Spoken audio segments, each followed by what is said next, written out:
The full moon hung like a silver medallion above the Arizona desert, casting long shadows across the parched earth. 17-year-old Raven stood trembling beside the freshly dug grave, her slender fingers clutching a small pouch of sacred herbs.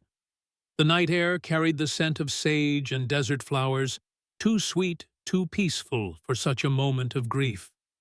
She sprinkled the herbs over the mound of earth that now separated her from her mother. Swift Eagle hadn't died from any illness, despite what the townsfolk had been told. Raven had seen the truth with her own eyes, the bruises that bloomed like dark flowers across her mother's copper skin, the unnatural angle of her wrist, the dried blood at the corner of her mouth. "Shema," she whispered in Apache, her voice barely disturbing the desert stillness. "I promise I will honor your spirit." The crackle of approaching torchlight broke the sanctity of her mourning. Raven's head snapped up, her dark hair streaked with moonlight as she turned toward the sound. In the distance, several flames bobbed in the darkness, Walter Cormac and his men no doubt coming to claim what was never theirs to take. There was no time for a proper farewell. Raven pressed her palm to the cool earth once more, then rose to her feet in one fluid motion. The silver concho belt at her waist clinked softly as she moved.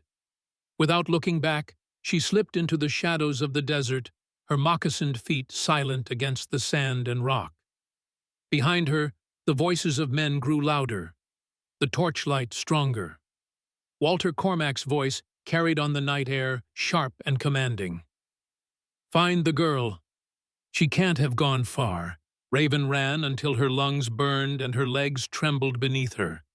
The desert, usually so familiar, so comforting, now seemed vast and impersonal under the watchful gaze of the moon. She moved with purpose toward the rocky outcroppings to the north, where the land rose in jagged formations perfect for hiding.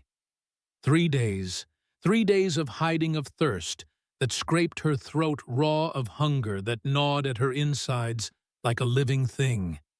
Raven had managed to find water in a small seep spring and had eaten prickly pear fruit, but she was weakening. The turquoise pendant around her neck, her father's last gift, seemed heavier with each passing hour. On the 3rd day, the sound of horses reached her ears before she saw them.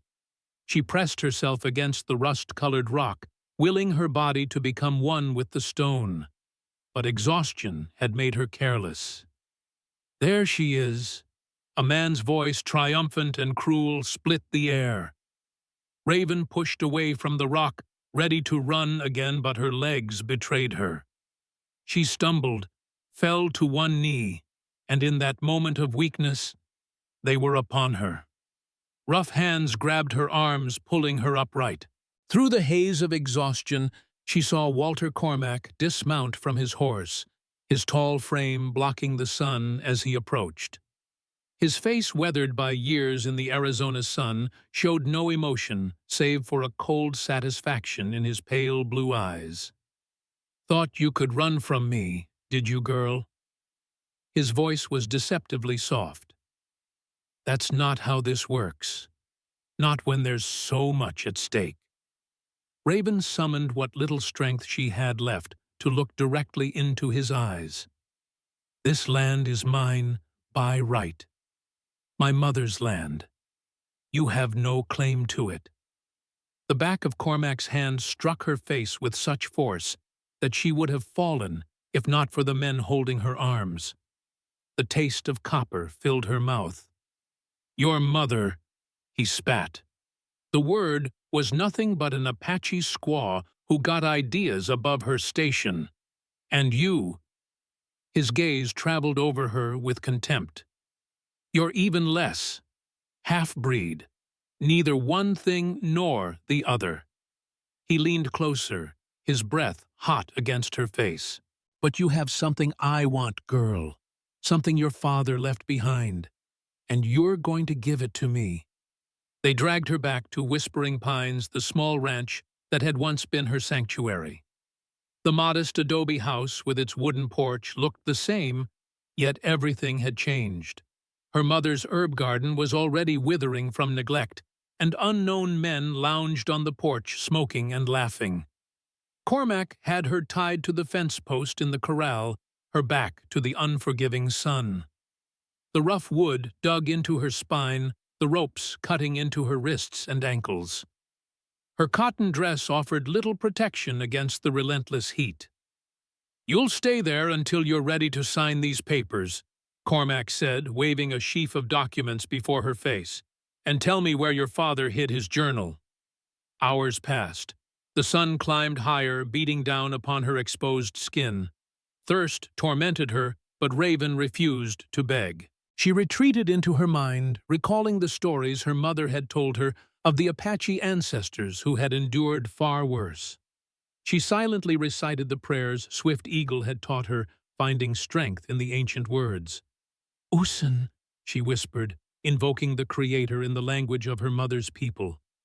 "Shiu na ash." Give me strength. The crack of a whip brought her sharply back to reality. Cormac stood before her, his face twisted with impatience. "Perhaps you need some encouragement, girl." The whip dangled from his hand like a venomous snake. "Your mixed blood makes you stubborn. Let's see if we can't beat some sense into you." The first lash tore through her dress and into her skin. Raven bit her lip until she tasted blood, refusing to cry out. The second strike elicited an involuntary gasp. By the third, tears streamed down her face, but still she remained silent. "You're filth," Cormac hissed between lashes. "Apache filth. But you know something valuable, don't you? Your father told you something before he died in that accident." Raven's head hung forward, her dark hair falling like a curtain around her face. Through the haze of pain, one thought burned clear. Cormac had killed her father just as he had killed her mother. The realization sent a surge of hatred through her body, momentarily eclipsing the pain. "I'll cleanse this land of your kind," Cormac continued, pausing in his punishment. "Sign the papers, tell me where your father's journal is, and maybe I'll let you live." "Never," Raven managed, her voice raw. "This land is sacred. My father trusted me to protect it." Cormac's face darkened. He raised the whip again, but before he could strike, a new voice cut through the hot afternoon air. "That's enough." The voice was deep, authoritative, and undeniably dangerous. Cormac turned the whip, still raised, to face the newcomer. A tall figure stood at the edge of the corral, silhouetted against the sun. Even through her pain-blurred vision, Raven could see the man was a formidable presence. He wore the dust-covered clothes of a traveler with a long coat despite the heat. The brim of his hat cast shadows over his face, but there was no mistaking the steady aim of the revolver in his hand. "This ain't your business, stranger," Cormac said, but there was a note of uncertainty in his voice. "I'm making it my business." The stranger took a step forward, revealing a weathered face with several days' growth of beard and eyes that had seen too much of the world's cruelty. "Cut her down," Cormac laughed, but it was a hollow sound. "Do you have any idea who I am?" "Don't much care." The stranger's gun didn't waver. "But I know what you are. A man who beats young girls tied to posts. Not much ambiguity there." For a tense moment it seemed Cormac would resist. Then, with calculated slowness, he lowered the whip. "Yeah. Boys," he called to his men who had been watching the exchange with wary eyes. "Seems we have a hero in our midst." 3 men moved to flank Cormac, hands hovering near their holsters. The stranger didn't flinch. 4 against 1, Cormac said, a cruel smile playing at his lips. "Those aren't good odds, friend." "Wouldn't be fair," the stranger agreed, his voice casual. "You should get more men." What happened next unfolded with such speed that Raven, in her weakened state, could barely follow. The stranger's left hand produced a second revolver seemingly from nowhere. 2 shots rang out before Cormac's men could clear leather. 2 men fell clutching their arms where the bullets had found them. The third man managed to draw, but never fired. The stranger's boot connected with his wrist, sending the gun spinning into the dust. A swift strike to the jaw followed, and the man crumpled to the ground. Through it all, the stranger's first gun remained trained steadily on Cormac, who had gone pale beneath his tan. "Next one goes between your eyes," the stranger said calmly, as if discussing the weather. "Cut her down." Cormac's jaw worked, rage and calculation warring in his expression. Finally, he pulled a knife from his belt and approached Raven. With quick, angry movements, he sliced through the ropes binding her. Released from her bonds, Raven fell forward. Her legs, numb from hours of standing, refused to support her. She would have hit the ground had the stranger not moved with surprising speed to catch her. His arm was solid around her waist, surprisingly gentle for a man capable of such violence. Up close, she could see the fine lines around his eyes, the streak of silver at his temples beneath the hat. He smelled of leather gunpowder and the open road. "Can you stand?" he asked quietly. Raven nodded, though she wasn't certain it was true. With effort, she straightened, pulling away from his support, unwilling to appear weak before Cormac. "This isn't over," Cormac said, his voice tight with suppressed fury. "She's my stepdaughter. This is a family matter." "Didn't look like any family I'd want to claim," the stranger replied. He turned slightly toward Raven without taking his eyes off Cormac. "Get anything you need. You're not staying here." Pride warred with practicality in Raven's mind. This man was a stranger, possibly dangerous in his own right. But the alternative was Cormac, whose cruelty she knew firsthand. "There's a small pack in the house," she said, her voice stronger than she felt. "Under the floorboard in the back room. And my mother's medicine pouch." The stranger nodded to indicate he'd heard, but his gaze remained fixed on Cormac. "One of your boys is going to fetch those things," he said. "The rest of you are going to stay right where I can see you." Cormac glared, but jerked his head at the youngest of his men, who hurried toward the house. Minutes later, he returned with a worn leather satchel and a beaded pouch. "This all?" the stranger asked Raven. She nodded. It wasn't much, some clothes, a few personal items, the tools of her mother's healing practices, but it was all she had left in the world. "We're leaving now," the stranger announced. "Anyone follows us, they'll get worse than a flesh wound." He backed away slowly, guiding Raven toward a dun-colored horse tethered at the edge of the property. With practiced ease, he helped her mount, then swung up behind her. She winced as the movement pulled at the fresh wounds on her back. "Hold tight," he murmured. And then they were, moving the horse, breaking into a gallop as they left Whispering Pines behind. Raven didn't look back. She didn't need to see Cormac's face to know he would come after her. Men like him didn't surrender what they believed was theirs. The stranger rode hard for nearly an hour, following game trails and dry creek beds rather than established roads. Raven clung to the saddle horn, fighting waves of pain and exhaustion. Finally, as the sun began to sink toward the western horizon, he slowed the horse to a walk. "There's a cabin about 2 miles ahead," he said, his voice close to her ear. "We'll be safe there for now." Raven's head felt too heavy to hold up. "Who are you?" she managed to ask. There was a pause before he answered, as if he was considering how much to reveal. "Name's Mason Blackwood," he said finally. "I was tracking a fugitive through these parts when I heard someone in trouble. Why did you help me?" The question came unbidden, a product of years learning that no kindness came without a price. Again, that pause. Let's get you somewhere safe first. Questions can wait. The cabin was small but solidly built, tucked away in a stand of juniper trees near a rocky outcropping. It looked like it had been abandoned for some time, though Mason seemed familiar with it. He helped Raven down from the horse, his hands careful to avoid her injuries.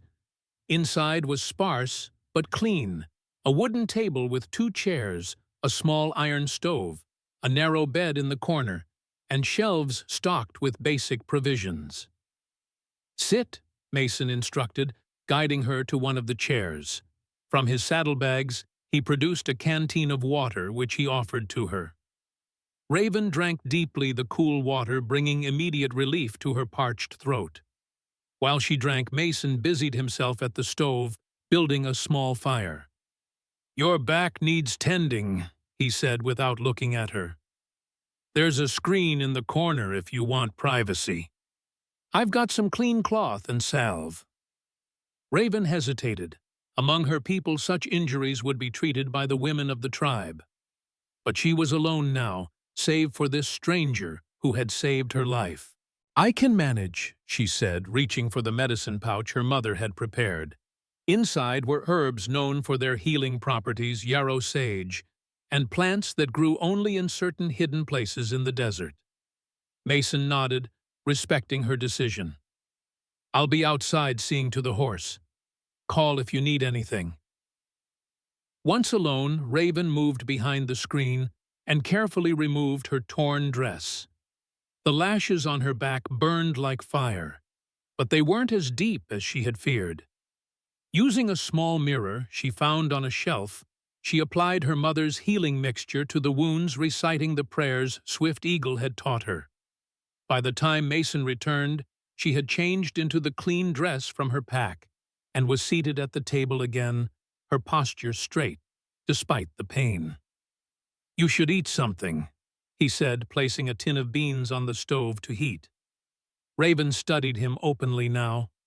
In the cabin's dim light, she could better see the details of his face. He was older than she had first thought, perhaps 40, with lines etched deeply around his mouth and eyes. His hair was dark with threads of silver cut short in the style of white men, but there was something in the way he moved, quiet and aware, that reminded her of the Apache warriors her mother had told her about. "You never answered my question," she said. "Why did you help me?" Mason stirred the beans, his back to her. "You needed help. Isn't that reason enough?" "Not in my experience." He turned, then his gray eyes meeting hers directly. There was something unreadable in his gaze, not pity, which she would have despised, but something deeper. "I've seen enough injustice in this world," he said quietly. "Didn't need to see more." He served the beans in 2 tin plates, placed one before her, and took a seat across the table. They ate in silence for a time. "Cormac isn't really my stepfather," Raven said suddenly. "He married my mother 3 years ago, but he was never a father to me." Mason nodded, unsurprised. "Figured as much. Men like him don't beat their own kin that way, though I've seen exceptions." "He wanted something my father left behind. A journal," he said. Raven touched the turquoise pendant at her throat, a habitual gesture of comfort. "My father was Samuel Rhodes. He was a geologist." A flicker of something recognition perhaps crossed Mason's face, but it was gone so quickly that Raven thought she might have imagined it. "And your mother?" he asked. "Swift Eagle. She was Apache from the Chiricahua band." Bertard entered Raven's voice. "She was a healer." "Was," Mason noted. "Recently," Raven's throat tightened. 3 days ago. Cormac said it was sickness, but—" She couldn't finish the sentence. Mason's expression hardened. "But it wasn't." She shook her head, fighting back tears. She would not cry before this stranger, no matter how kind he had been. "Get some rest," Mason said, his voice gentler than before. "You can take the bed. I'll keep watch." Exhaustion tugged at Raven's limbs, making the offer too tempting to refuse. Still, she hesitated. "Cormac will come looking for us." "Let him." Mason's hand rested briefly on the revolver at his hip. "He'll find more than he bargained for." Despite her wariness, Raven felt oddly safe in this man's presence. Perhaps it was simply that any alternative was better than Cormac. Or perhaps there was something in Mason's steady gaze that promised protection without possession. She moved to the narrow bed lying on her side to avoid pressure on her wounded back. Sleep claimed her almost instantly, the events of the past days finally catching up with her. Mason waited until her breathing deepened into the rhythm of sleep before he moved. From inside his coat, he withdrew a small, worn journal bound in faded leather. He opened it carefully, revealing pages covered in a neat, precise hand. Maps, calculations, and observations filled the yellowed paper. His finger traced a symbol sketched in the corner of one page, identical to the mark tattooed on Raven's wrist, a design she had assumed was a connection to her Apache heritage. But Mason knew better. He had seen this symbol before in another context entirely. "Damn it, Samuel," he whispered to the empty air. "What did you get yourself into?" He had known Samuel Rhodes not well, but enough to recognize the man's brilliance and his dangerous idealism. They had worked together briefly years ago on matters that never made it into official records. Mason had moved on to other assignments, other lives, and had lost track of his former colleague. Until now. The turquoise pendant Raven wore was familiar too. Mason had seen Samuel wearing it during their time together. If the girl was Samuel's daughter, and she bore the same mark, then she was part of something much larger than a simple land dispute. He closed the journal and returned it to its hiding place. Tomorrow would be soon enough to decide how much to tell her. For tonight, she needed rest and safety, two things that had clearly been in short supply in her life recently. Mason settled into the chair by the door, his revolvers within easy reach. Outside, the desert night had come alive with sounds: the distant howl of a coyote, the rustling of nighttime creatures, the whisper of wind through juniper branches. He would not sleep tonight. There were too many ghosts in his thoughts, too many unanswered questions. And somewhere out there, Walter Cormac was nursing his wounded pride and plotting revenge. Raven woke with a start, a cry dying in her throat. In her dreams, she had been running through an endless desert, pursued by shadows with Cormac's cruel eyes. Her heart pounded against her ribs like a trapped bird. The cabin was dark, save for the faint glow of embers in the stove. Mason was nowhere to be seen. Panic fluttered in her chest until she heard the soft creak of the porch floorboards outside. Moving carefully to avoid aggravating her injuries, Raven rose from the bed. The night air was cool on her face as she stepped onto the porch. Mason stood at the railing, his silhouette sharp against the star-filled sky. He didn't turn at her approach, but she knew he was aware of her presence. Nothing escaped his notice. "Bad dreams?" he asked quietly. Raven didn't answer directly. Instead, she lifted her face to the vast canopy of stars above them. The moon had risen, casting silver light across the desert landscape. "My mother used to say that when we die, our spirits join the stars," she said, her voice barely above a whisper. "The brightest stars are the greatest warriors and wisest healers." Mason was silent, allowing her this moment of remembrance. "She was murdered, wasn't she, your mother?" Raven's breath caught at the blunt question, but she appreciated his directness. Too many white men spoke in circles, hiding their true meaning. "Yes," she said simply. Cormac wanted something only she knew. When she wouldn't tell him, the words failed her. "I'm sorry," Mason offered, and there was genuine regret in his voice. The night air carried the scent of sage and juniper. In the distance, a coyote called to its pack, a lonely sound that seemed to embody Raven's grief. Without conscious thought, she began to sing softly an Apache death song, ancient words meant to guide a departing soul to the afterlife. Her voice, clear and true, rose into the night. She sang for her mother, for the comfort she herself needed, for the connection to a heritage that Cormac had tried to beat out of her. The melody spoke of journey of transformation, of a soul finding peace among the ancestors. When the final note faded into the darkness, Raven felt tears on her cheeks. She hadn't allowed herself to truly mourn until this moment, too focused on survival. Now, in this strange place with this enigmatic man, the walls she had built around her heart began to crumble. Mason remained silent, his gaze fixed on the distant horizon. But there was a tension in his shoulders that hadn't been there before, as if the song had touched something within him, too. "You understand Apache," Raven said. It wasn't a question. Mason nodded, still not looking at her. "Some. Enough." "How?" He sighed, a sound heavy with memories. "I've traveled many places, met many people." It was an answer that revealed nothing. Raven wiped away her tears, suddenly self-conscious. "I should go back inside." "Wait!" Mason finally turned to face her, his expression unreadable in the moonlight. "There's something you should know." Her heart quickened with apprehension. "What is it?" Mason seemed to struggle with himself, weighing what to say next. Finally, he spoke, his voice low and measured. "I knew your father." The words hung in the night air between them.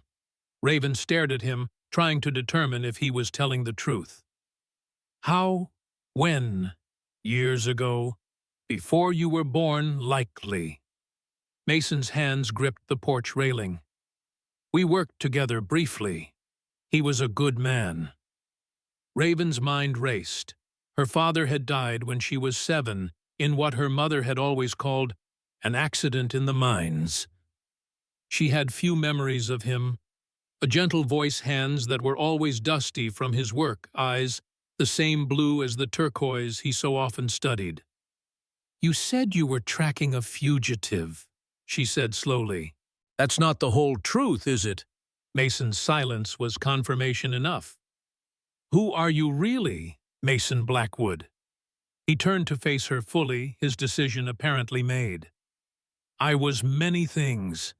Pony Express rider, Union soldier. For a time I worked for the government tracking certain individuals. Now I'm a bounty hunter mostly, but that's not why I'm here." "Then why?" Mason reached into his coat and withdrew a small object, holding it out to her. In the moonlight, Raven could see it was a piece of turquoise similar to the pendant she wore, but smaller, wrapped in silver wire. "Your father gave me this the last time I saw him. Said if I ever needed to find him, this would lead the way." His voice had grown quiet. "When I heard he'd died, I tried to find your mother, to give her what information I had. But you'd both disappeared." Raven's fingers closed around the small stone. It was warm from being carried close to Mason's body, and there was something familiar about the way the silver wrapped around it. "What information?" she asked. Mason hesitated again. "That's a longer conversation for daylight hours, but I believe your father was killed because he discovered something someone wanted kept secret. Something to do with the land around Whispering Pines." The revelation sent a chill through Raven despite the warm night. It confirmed what she had long suspected, but had been too young to prove. "Cormac," she whispered. "Perhaps. Or perhaps Cormac is just a tool for someone with more power, more reach." Raven looked down at the turquoise in her palm, then at the pendant around her neck. Two pieces of the same stone separated for years, now reunited. My father used to say that turquoise holds memories, she said, that the earth remembers even when people forget. Mason nodded, as if this made perfect sense to him. Get some rest. Tomorrow we'll talk more. But Raven wasn't ready to end the conversation. What did my father discover? What was in his journal? I'm not entirely sure, Mason admitted. But I have theories, and if I'm right, it explains why Cormac is so desperate to find it. Before Raven could press further, a sound caught their attention, the distant but unmistakable whinny of a horse. Mason's hand moved to his revolver as he scanned the darkness. Inside, he ordered quietly. Now. Raven didn't argue. She slipped back into the cabin, Mason close behind her. He moved to the window, staying to the side to avoid being silhouetted against the glass. Could be nothing, he murmured. Could be trouble. He blew out the single lamp that had been burning low, plunging the cabin into darkness, save for the faint glow from the stove. Raven stood perfectly still, her heart hammering in her chest. Long minutes passed in tense silence. Then gradually the normal sounds of the desert night resumed, insects chirping, the rustle of wind through the juniper trees. False alarm, maybe, Mason said, though he didn't sound convinced, or they're being cautious. Cormac wouldn't come alone, Raven said. He always has at least 2 men with him. Mason nodded. We'll leave at first light. There's a town about a day's ride from here, Copper Springs. We can resupply there and figure out our next move. The word slipped out before Raven could stop it. In the dim light, she saw Mason's expression soften slightly. Unless you have somewhere else to go. Raven thought about her options. She had distant relatives among the Apache, but finding them would be difficult. The reservation was far, and the journey dangerous for a young woman alone, especially one with mixed blood, who might not be welcomed with open arms. She had no friends in the white settlements nearby. Cormac had seen to that, isolating her and her mother. No, she admitted. I have nowhere. Then we stick together for now. Mason's tone made it clear this was a practical arrangement, not charity. Get some sleep if you can. I'll keep watch. Raven returned to the narrow bed, but sleep eluded her. Her mind was too full of the day's revelations. Mason knew her father. Her father had been murdered just as her mother had been. And somewhere in all of this was a secret worth killing for. She fingered the turquoise pendant at her throat, trying to imagine what secrets it might hold. Her father had given it to her on her 7th birthday, just weeks before his death. This will protect you, he had said. And someday it might lead you to something important. At the time, she had thought he meant it would protect her spiritually, the way her mother's Apache traditions taught. Now she wondered if there had been a more practical meaning to his words. Across the cabin, Mason had settled into a chair by the window, his revolvers resting on his lap. His stillness was that of a predator, waiting, patient, alert, dangerous. Yet he had shown her nothing but respect and consideration. Who was this man, really? Could she trust him? She had little choice for now, but Raven had learned early that dependency was its own kind of trap. Whatever alliance they formed would be temporary. With that resolution firm in her mind, she closed her eyes and tried to rest. Tomorrow would bring new challenges, new decisions. She would need her strength. Dawn came with the soft palette of desert sunrise, pale gold giving way to blue, as the sun crested the eastern horizon. Mason was already awake, his movements quiet as he stoked the stove and prepared a simple breakfast of coffee and hardtack. Raven rose, wincing at the stiffness in her back, where Cormac's whip had left its mark. The pain was a reminder, a sharpening of her resolve. "How are the wounds?" Mason asked, not looking up from the stove. "Healing," she replied simply. It wasn't entirely true. Without proper care, there was risk of infection, but she wouldn't show weakness. Mason nodded, accepting her assessment without question. He poured coffee into 2 tin cups and offered one to her. "We should reach Copper Springs by nightfall if we push hard," he said. "Keep to the lesser-known trails." Raven sipped the strong, bitter coffee. "What's in Copper Springs?" "People who owe me favors. Information, hopefully." Mason's expression was unreadable. "And a telegraph office. I need to send a message." "To whom?" The question was direct, perhaps impertinent, but Raven needed to understand this man's motivations. Mason considered her over the rim of his coffee cup. "An old colleague. Someone who might know more about what your father discovered." After breakfast, they prepared to depart. Mason had packed efficiently, leaving little trace of their presence in the cabin. As Raven stepped outside, she noticed he had unsaddled and brushed down his horse, a sturdy dun gelding that stood patiently at the hitching post. "He's a good animal," Mason said, following her gaze. "Steady under fire, doesn't spook easy." Raven approached the horse cautiously. Among her mother's people, horses were valued companions, not mere tools. This one had intelligent eyes that watched her with interest as she extended her hand. "Does he have a name?" she asked. A ghost of a smile touched Mason's lips. "Ghost?" Raven raised an eyebrow. "Because of his color.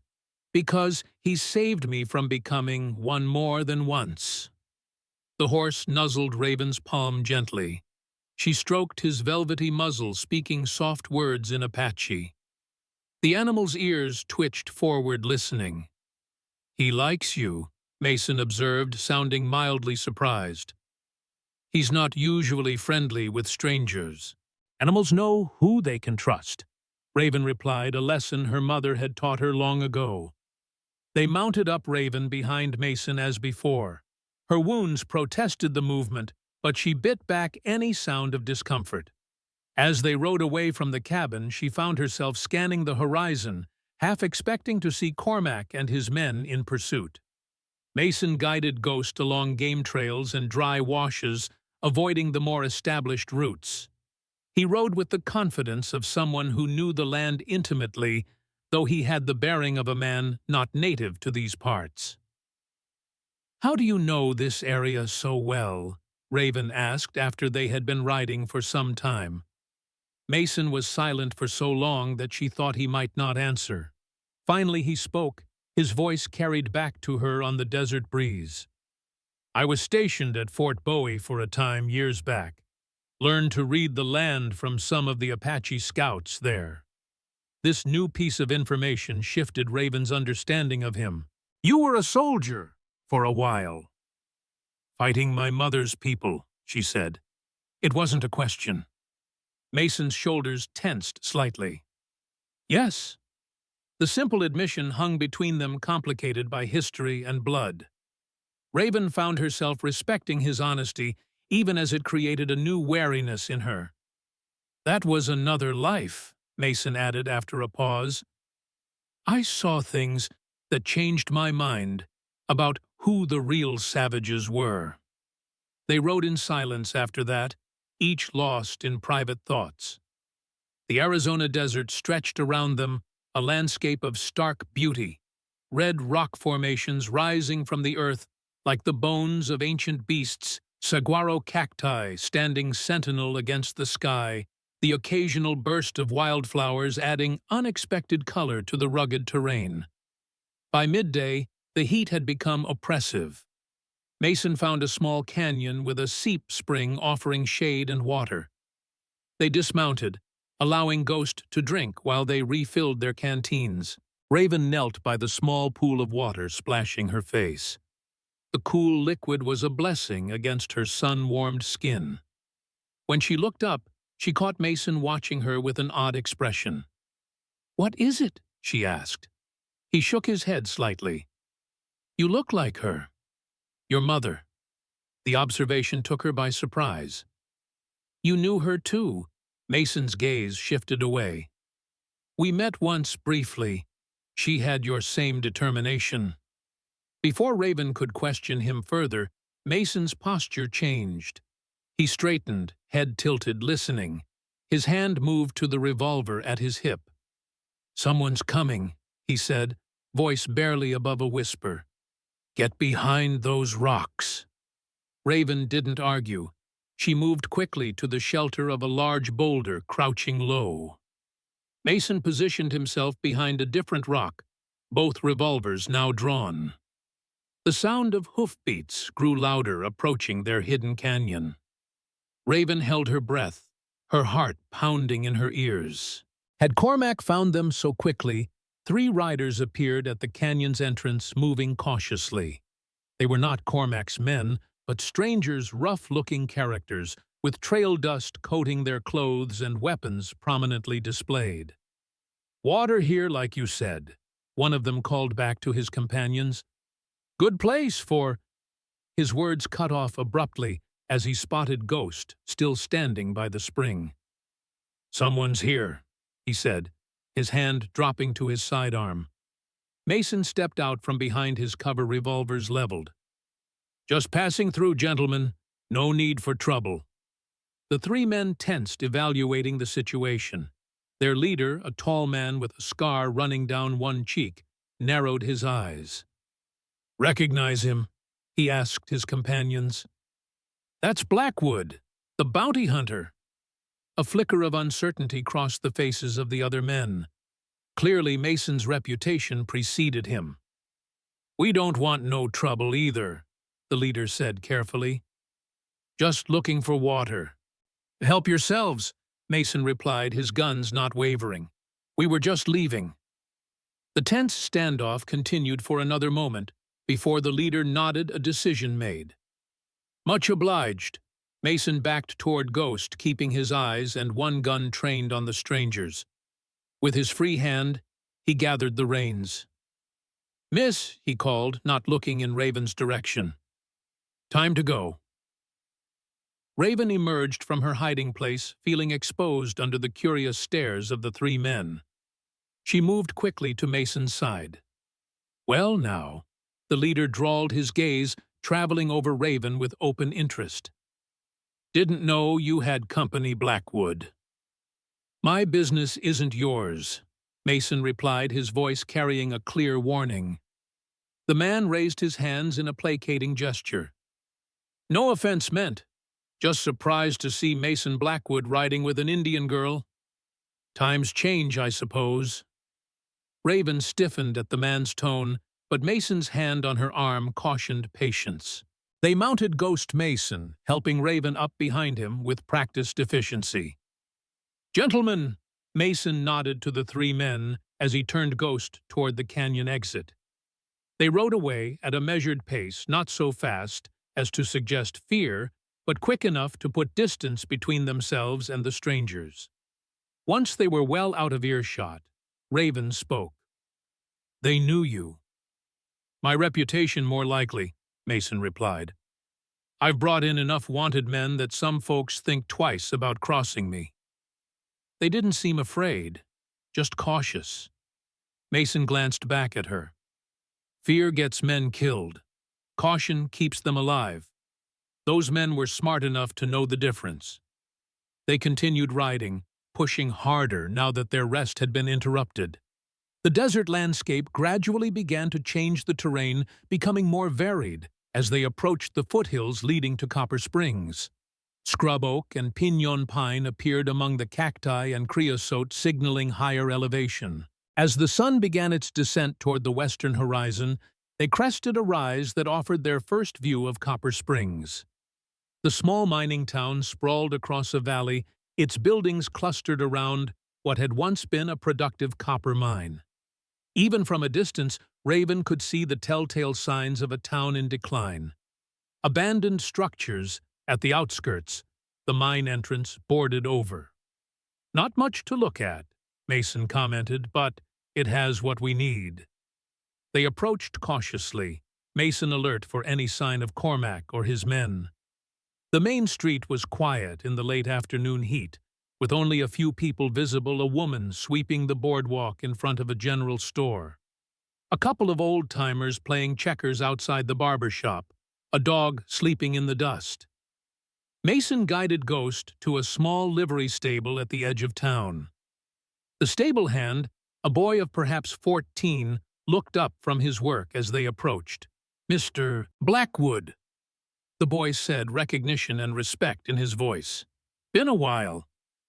"Hello, Zeke," Mason replied with a nod. "Ghost needs good care. We've ridden hard today." "Yes, sir. I'll tend to him proper." The boy's curious gaze moved to Raven but quickly dropped when Mason cleared his throat. "Any strangers in town lately?" Mason asked casually as he helped Raven dismount. Zeke shrugged. "Few drummers passing through. Some miners headed up to the new strike at Silver Bell. Nobody special." Mason pressed a coin into the boy's hand. "Keep your eyes open. Anyone asks about me or the lady here, you haven't seen us." "Understood." Zeke nodded eagerly, pocketing the coin. "Yes, sir, Mr. Blackwood." They left Ghost in the stable and proceeded on foot into town. Raven was conscious of the looks they received. A known bounty hunter, traveling with a young woman of mixed blood, was bound to attract attention. She held her head high, refusing to be cowed by the curious or hostile stares. Mason led her to a modest boarding house set back from the main street. The sign above the door read, "Quinn's Lodgings," in faded paint. Before they could knock, the door swung open to reveal a woman in her mid-30s, her auburn hair pulled back in a practical bun. "Mason Blackwood," she said, her tone somewhere between exasperation and affection. "Trouble follows you like a shadow, doesn't it?" "Hello, Nora," Mason replied with what might have been the ghost of a smile. "We need a room." Discreetly. Nora Quinn's sharp eyes took in Raven's appearance, lingering on the visible bruises and her obvious exhaustion. "2 rooms," she corrected firmly. "Come inside before the whole town starts gossiping more than they already do." The interior of Quinn's Lodgings was clean and modestly furnished, with a small parlor giving way to a dining room where a few other guests were eating an early supper. Nora led them upstairs to a narrow hallway with several doors. "End rooms," she said, pointing. "Quieter, and with a view of the street if you need to keep watch." She gave Mason a knowing look. "Supper's in an hour. I expect both of you to eat something proper." With that, she handed them each a key and retreated downstairs, her skirts swishing against the wooden floor. "She seems formidable," Raven observed once Nora was out of earshot. Mason's expression softened slightly. "Nora's good people. Helped me out of a tight spot once. Now she runs this place and keeps her ear to the ground. Not much happens in Copper Springs that she doesn't know about." He showed Raven to her room, small but clean, with a narrow bed washstand and a window overlooking the main street. It was simple luxury compared to the past days of hardship. "Rest," Mason advised. "I need to send that telegraph and ask some questions around town. I'll meet you at supper." The Raven wanted to protest, to insist on accompanying him to learn more about this town and his plans, but exhaustion weighed on her like a physical burden. The wounds on her back throbbed, a reminder of her ordeal. "Be careful," she said instead. "Cormac has connections. He might have telegraphed ahead." "I'll watch my back," Mason assured her. "Lock your door. Don't open it for anyone but me or Nora."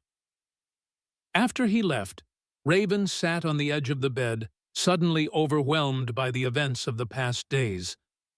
Her mother's death, her capture and torture by Cormac, her rescue by this enigmatic bounty hunter who somehow knew both her parents. It was almost too much to process. She removed the turquoise pendant from around her neck, studying it closely. It was beautiful in its simplicity, a polished stone the color of a desert sky wrapped in silver wire in a pattern that echoed ancient Apache designs.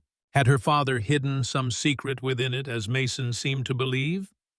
Or was it merely a keepsake, a connection to her heritage, setting the pendant aside. Raven used the water in the wash basin to clean herself as best she could. The cool water soothed her sun-warmed skin and washed away layers of desert dust.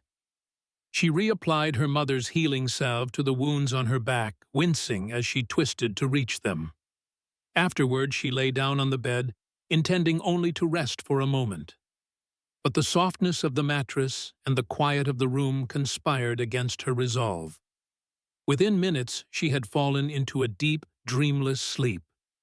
When she woke, the room was bathed in the golden light of sunset. For a disorienting moment, Raven didn't recognize her surroundings. Then memory returned along with a renewed wariness. She had allowed herself to become vulnerable, sleeping so deeply in an unfamiliar place. A soft knock at the door brought her fully alert. "Raven!" Nora Quinn's voice came through the wooden door. "Supper is ready if you're feeling up to it." Raven smoothed her dress and hair before opening the door. Nora stood in the hallway, her expression neutral but kind. "Mason not back yet?" Raven asked, noticing his absence. "He'll be along," Nora replied with assurance. "Man keeps his own schedule, always has."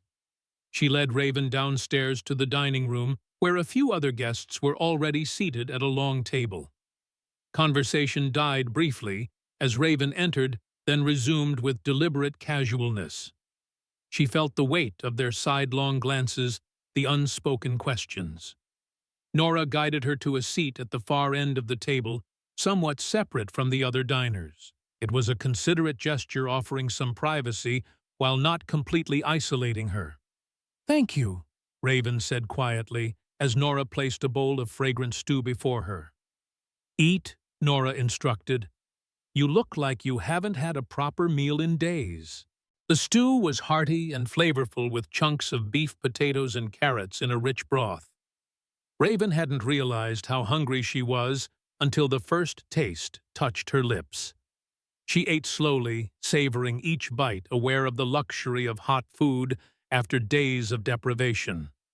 She was nearly finished when Mason finally appeared. He looked tired but alert, his expression giving nothing away, as he took the seat across from her. "Anything?" she asked in a low voice, as Nora brought him a bowl of stew. Mason gave a slight shake of his head, indicating they would talk later. Raven understood there were too many ears in the dining room, too many curious eyes. They finished their meal in comfortable silence. When they had eaten their fill, Mason nodded toward the stairs, and they retreated to the privacy of the upper floor. In the narrow hallway between their rooms, Mason spoke in hushed tones. "I sent the telegraph. With luck, we'll have a response by morning." His gray eyes were serious in the dim lamplight. "There's no sign of Cormac or his men in town, but that doesn't mean they're not looking for us." "What do we do now?" Raven asked. "We wait. Rest." Mason's gaze softened slightly. "You're safe here tonight. Nora keeps a shotgun behind the counter, and most folks in Copper Springs know better than to cause trouble at Quinn's lodgings." Raven wanted to ask more questions about the telegraph, about his plans, about what he knew of her father's work, but exhaustion was pulling at her again. The combination of a full meal, relative safety, and her still healing injuries made it difficult to maintain her usual vigilance. "Tomorrow," Mason promised, seeming to read her thoughts. "We'll talk more tomorrow." Raven nodded, turning toward her room. Then, remembering something, she paused. "Mason," he looked back at her, one hand on his door handle. "Thank you for everything." A shadow of something, perhaps regret, perhaps resolve, crossed his weathered features. "Don't thank me yet," he said softly. "This journey's just beginning." With that cryptic response, he entered his room, closing the door quietly behind him. Raven stood in the hallway for a moment longer, contemplating his words and the mysteries that seemed to deepen with each passing hour. Finally, she retreated to her own room, locking the door as Mason had instructed. The bed called to her, promising respite, from the physical and emotional trials of recent days. But first, she moved to the window, gazing out at the town of Copper Springs as night settled over the desert. Somewhere out there, Walter Cormac was searching for her. And somewhere, perhaps closer than she knew, lay the truth about her father's death and the secret he had entrusted to her without her knowledge. Raven touched the turquoise pendant at her throat, drawing comfort from its familiar weight. Whatever came next, she would face it, with the strength of both her heritages, the resilience of her mother's Apache blood, and the determination of her father's pioneering spirit. With that resolution firm in her mind, she prepared for sleep, knowing that tomorrow would bring new challenges, new revelations, and perhaps the first steps toward justice for her parents. Outside her window, the desert stars emerged one by one, silent witnesses to the unfolding story below. Among them, perhaps, were the spirits of Swift Eagle and Samuel Rhodes watching over their daughter as she stood at the threshold of a journey that would reveal truths long buried in the sand and stone of the Arizona Territory. Morning came to Copper Springs with the gentle persistence of desert dawn, first a hint of gold at the horizon, then spreading fingers of light that painted the weathered buildings in shades of amber and rose. Raven woke to this transformation, watching through her window as the small mining town stirred to life below. She had slept better than expected, though her dreams had been filled with fragments of memory. Her mother's face, Cormac's cruel smile, her father's gentle hands, showing her how to identify different rocks and minerals, and now a new figure in the tapestry of her life, Mason Blackwood, the enigmatic bounty hunter who somehow knew her parents and had risked his life to save hers. A soft knock at the door interrupted her thoughts. "Yes," she called, instantly alert. "It's Nora. Brought you some fresh clothes and breakfast." Raven opened the door to find Nora Quinn balancing a tray in one hand and a folded bundle of fabric in the other. "These might fit you," Nora said, setting the bundle on the bed after Raven took the breakfast tray. "They belonged to my sister before she moved east. Nothing fancy but clean and practical." "Thank you," Raven said, genuinely moved by the unexpected kindness. "I don't have much money to pay." Nora waved away the concern. "Any friend of Mason's is welcome here. Besides," she added with a knowing look, "I suspect whatever trouble brought you to my door is payment enough. Mason doesn't take on partners lightly." "We're not," Raven began, but Nora just smiled. "Partners, traveling companions, whatever you want to call it. Mason Blackwood works alone, always has. So the fact that he's helping you means something." Nora moved toward the door. "Eat while it's hot. Mason's already downstairs waiting on a telegraph." After Nora left, Raven examined the clothes, a sturdy brown skirt, a cream-colored blouse with practical buttons, and a faded blue shawl. They were simple, but well-made, far better than her current dress, which still bore the marks of Cormac's whip, despite her attempts to mend it. The breakfast was equally welcome: eggs, bacon, fried potatoes, and strong coffee, all still steaming. Raven ate with appreciation, savoring flavors that reminded her of happier times at Whispering Pines before Cormac had entered their lives. When she had finished eating and changed into the clean clothes, which fit reasonably well, Raven made her way downstairs. The dining room was mostly empty now, the regular boarders having departed for their daily routines. Only Mason remained seated at a corner table with papers spread before him. He looked up at her, approach, his gray eyes assessing. Something in his gaze softened momentarily, perhaps approval of her improved appearance, or simply relief that she seemed stronger today. "Sleep well?" he asked, as she took the seat across from him. "Yes, thank you." Raven gestured to the papers. "News?" Mason gathered the papers, a telegraph message, what looked like a map, and several newspaper clippings into a neat pile. "Some," he said. "I've heard from my contact. He confirmed what I suspected about your father's work." Raven leaned forward, eager for information. What was he really doing? What did he find that got him killed?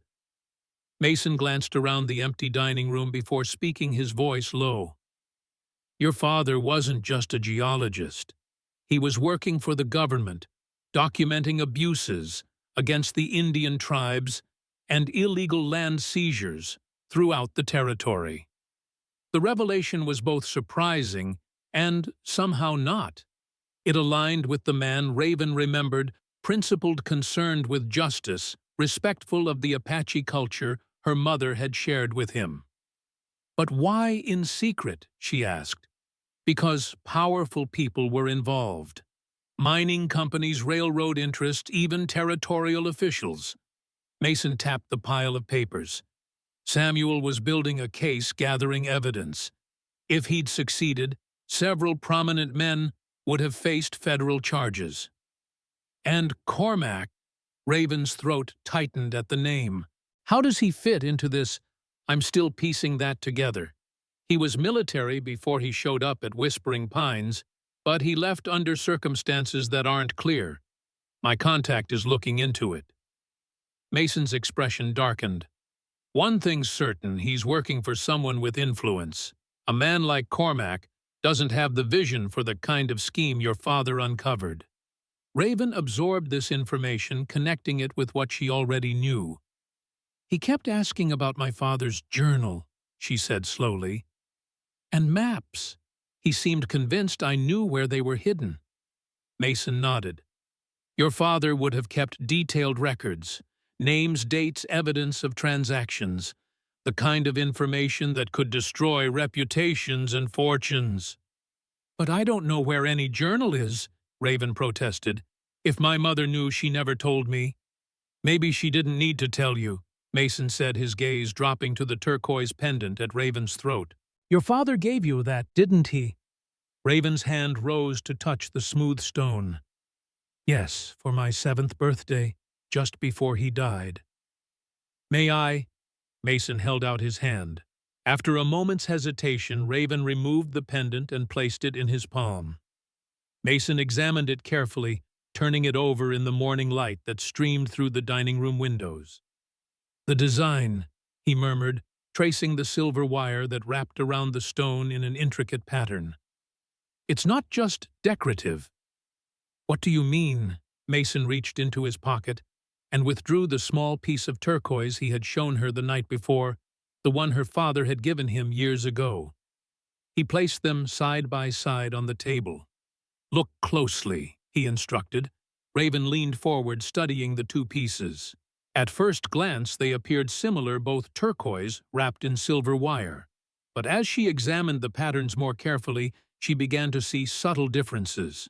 The wires formed lines, curves, angles. It's a map, she whispered, understanding dawning. The silver wire is a map. Mason nodded, a hint of admiration in his eyes. Your father was clever. He created pieces that look like typical southwestern jewelry, but actually contain information.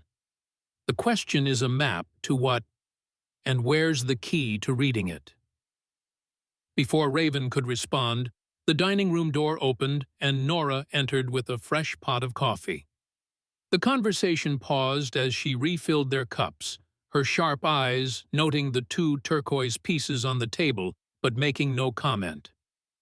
Telegraph office just opened, she said as she finished pouring. Boy came by to say there's a message waiting for you, Mason. Thank you, Nora. Mason gathered up the two pieces of turquoise, returning Raven's pendant to her while pocketing his own. Once Nora had left, Mason leaned closer. I need to check that telegraph. It might be more information from my contact. While I'm gone, I want you to think.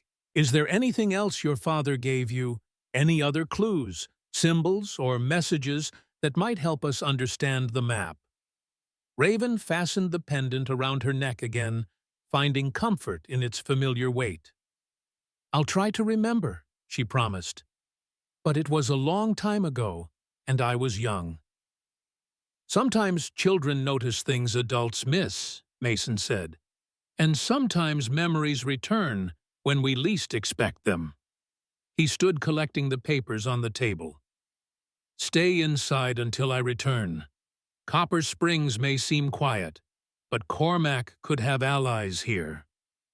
After Mason left, Raven remained at the table sipping her coffee and letting her mind wander back to her childhood. Memories of her father were like fragments of colored glass, brilliant but incomplete.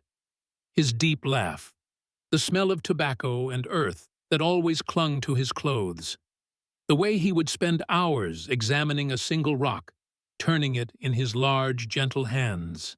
Had there been clues in those moments, messages hidden in ordinary conversations?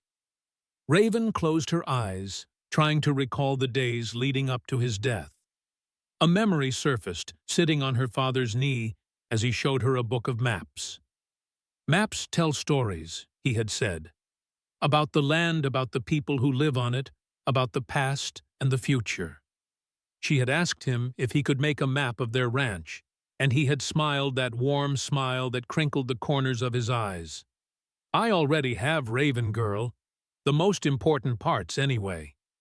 At the time, she had thought he meant an ordinary map drawn on paper and stored in his office. But what if he had meant something else? What if the map was hidden in plain sight, divided into pieces? Like the turquoise pendants, Raven opened her eyes, a new thought occurring to her. If the silver wire on the turquoise formed a map, what was the stone itself? Just decoration or something more? She was still pondering this question when Mason returned, his expression grim. He took his seat across from her, glancing around to ensure they were still alone before speaking. "Cormac's on the move," he said without preamble. "My contact says he left Whispering Pines yesterday with 4 men heading in this direction." Raven's heart quickened. How did he know where to look? He might be guessing, or... Mason's mouth tightened. "He might have connections in the telegraph office. Either way, we need to leave Copper Springs." "And go where?" Mason hesitated, seemingly weighing how much to share. "There's a man in Tucson who worked with your father. Theodore Benton, former surveyor for the territorial government. If anyone can help us decode these map fragments, it's him." "Tucson is at least 4 days' ride," Raven noted. "Cormac could catch up to us on the trail. That's why we're not taking the main road." Mason leaned forward, lowering his voice further. "There's another option. Your mother's people, the Chiricahua." Raven stiffened. The suggestion was unexpected and complicated. "My mother left the tribe when she married my father. I've had little contact with them since." "But you're still blood," Mason pointed out. "And the reservation lands lie between here and Tucson. We could seek sanctuary there, at least temporarily." The proposal stirred conflicting emotions in Raven. Her mother had spoken often of her people, teaching Raven their language, customs, and beliefs. But Swift Eagle had also been realistic about the challenges her daughter would face as a mixed-blood child, neither fully accepted by whites nor by the Apache. "I don't know if they would welcome me," she admitted. "My mother's brother, Nail Kadi, is an elder now, but we haven't spoken in years." Mason's expression remained steady. "It's your choice, Raven, but the reservation might be the safest place for us while we figure out what your father was trying to protect." The decision weighed on her. The reservation represented a part of her heritage. She had never fully embraced a community that might reject her. Yet it also offered connection to her mother's legacy and potentially protection from Cormac. "We'll go," she said finally, "but I can't promise they'll help us." Mason nodded, accepting her decision. "We'll leave within the hour. The less time we spend in town, the better." They parted to prepare for the journey, Raven returning to her room to pack the few belongings she had. As she carefully folded the clothes Nora had given her, a soft knock came at the door. "It's Nora," called the familiar voice. Raven opened the door to find the boarding house keeper holding a small bundle wrapped in brown paper. "Mason said you're leaving," Nora said without preamble. "Thought you might need these for the road." She handed Raven the package. "Some food, a canteen, and a few other necessities." "Thank you." Raven was touched by the woman's thoughtfulness. "For everything." Nora's expression softened. This territory isn't kind to women alone, especially not those of mixed blood. Whatever you're running from, I hope you find a safe harbor. The genuine concern in the older woman's voice stirred something in Raven, a reminder that kindness could be found in unexpected places. "Mason said he's known you a long time," Raven said. A smile played at Nora's lips. "Since he brought in the man who killed my husband. He's a hard man, our Mason, but a good one at the core." She stepped back from the doorway. "You'd best hurry. He's already at the stable getting your horse ready." Raven finished packing quickly, tucking Nora's gift into her satchel, alongside her mother's medicine pouch, and the few personal items she had managed to save from Whispering Pines. As she fastened her satchel, she took a final glance around the small room that had offered her first safe haven in days. The walk to the livery stable took her through the awakening town. Copper Springs was showing signs of the day's activities. Shopkeepers sweeping boardwalks, miners heading to what remained of the copper diggings, women hanging laundry in the morning sun. Ordinary lives untouched by the dangers pursuing her. Mason was waiting as promised, Ghost saddled and ready beside a smaller bay mare. The stable boy Zeke was adjusting the mare's saddle girth under Mason's watchful eye. "This is Willow," Mason said as Raven approached. "Nora's horse. She insisted you have a proper mount for the journey." Raven approached the mare, allowing the animal to catch her scent before gently stroking her neck. The horse seemed calm and well cared for, with intelligent eyes and an alert posture. "She's beautiful," Raven said, genuine appreciation in her voice. "Nora says she's sure-footed on mountain trails and doesn't spook easy." Mason helped secure Raven's satchel to the saddle. "Important qualities where we're headed." Once both horses were prepared, Mason handed Zeke a coin. "Remember, boy, I ain't seen either of you," Zeke finished with a grin. "Good luck, Mr. Blackwood." They mounted and rode out of Copper Springs by a back route, avoiding the main street. Mason set a steady pace, heading southeast, toward the mountains that marked the northern boundary of the Apache Reservation lands. The terrain grew increasingly rugged as they left the mining town behind the desert landscape, giving way to rocky foothills dotted with juniper and piñon pine. As they rode, Mason began to teach Raven the basics of tracking and evasion, how to spot signs of pursuers, how to hide their own trail, how to choose paths that offered strategic advantages if confronted. "Always be aware of your surroundings," he instructed as they navigated a narrow canyon. "Note possible escape routes, defensible positions, sources of water." Raven absorbed his lessons eagerly. Some aligned with what her mother had taught her about desert survival, while others reflected Mason's military and bounty hunting experience. Despite the circumstances she found herself enjoying, the learning, the feeling of growing more capable with each passing hour. "You're a quick study," Mason commented after she successfully identified a hidden game trail that offered them a shortcut through a rocky pass. "My father used to say the same thing," Raven replied. "He believed education was power, especially for someone like me." "Someone like you, a half-blood girl in a territory that values neither half." There was no bitterness in her tone, merely a statement of fact. Mason was silent for a moment, his expression thoughtful. "Your father was right. Knowledge is one of the few things no one can take from you." They stopped at midday to rest the horses and eat some of the provisions Nora had provided, jerked beef, hard biscuits, and dried apples. As they sat in the shade of an overhanging rock, Raven found herself studying Mason more carefully. Despite his gruff exterior, there was a precision to his movements, an awareness that spoke of formal training beyond that of an ordinary frontiersman. The way he scanned horizons, the methodical way he checked their back trail, the positioning of his body, always with clear sight lines, all suggested military experience, just as he had mentioned. "You said you were stationed at Fort Bowie," she said, breaking their companionable silence. "When was that?" Mason took a drink from his canteen before answering. "68 through 72. Rough years." Raven nodded slowly.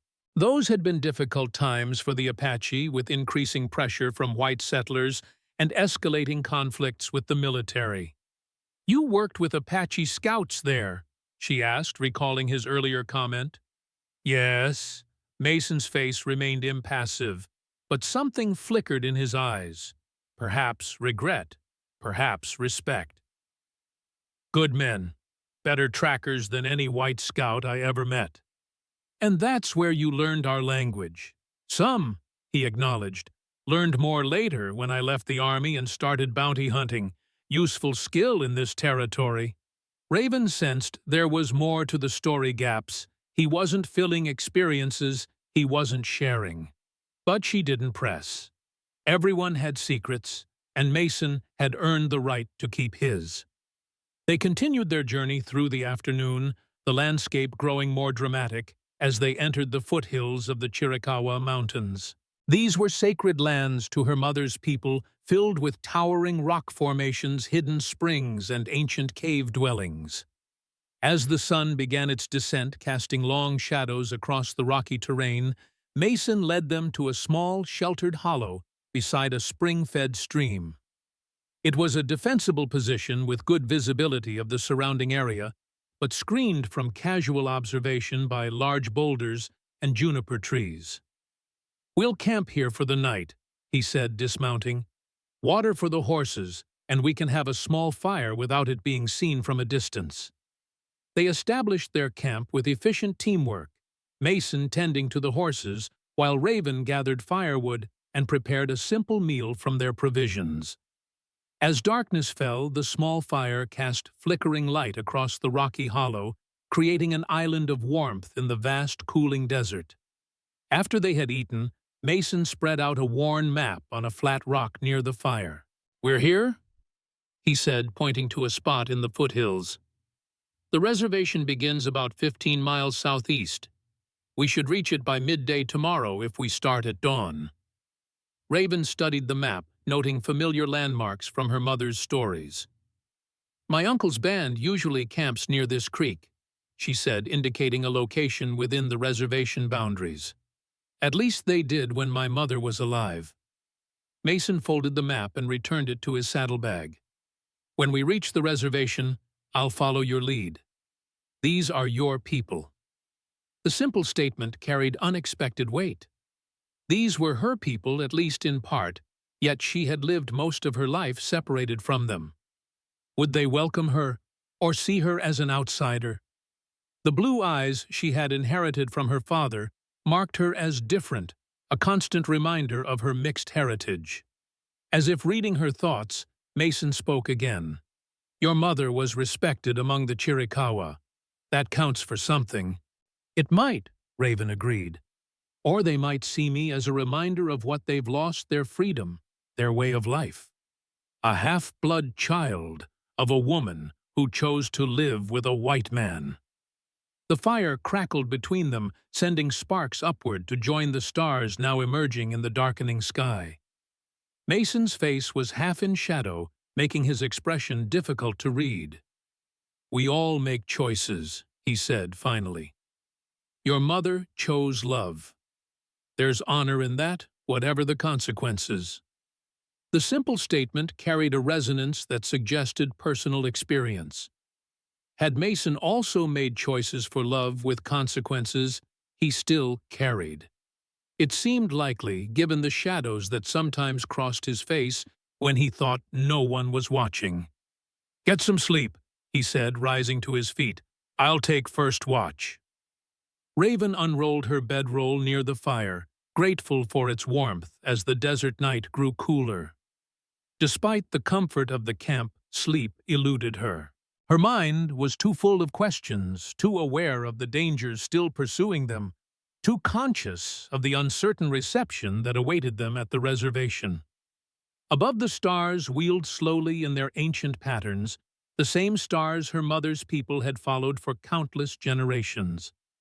Raven found the constellation her mother had called the Hunter, a formation white astronomers named Orion. The familiar pattern brought a measure of peace.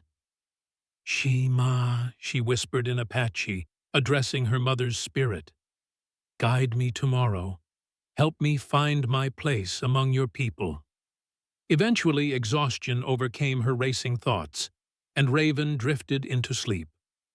Her dreams were vivid images of her father bent over maps and journals, her mother teaching her the properties of healing plants.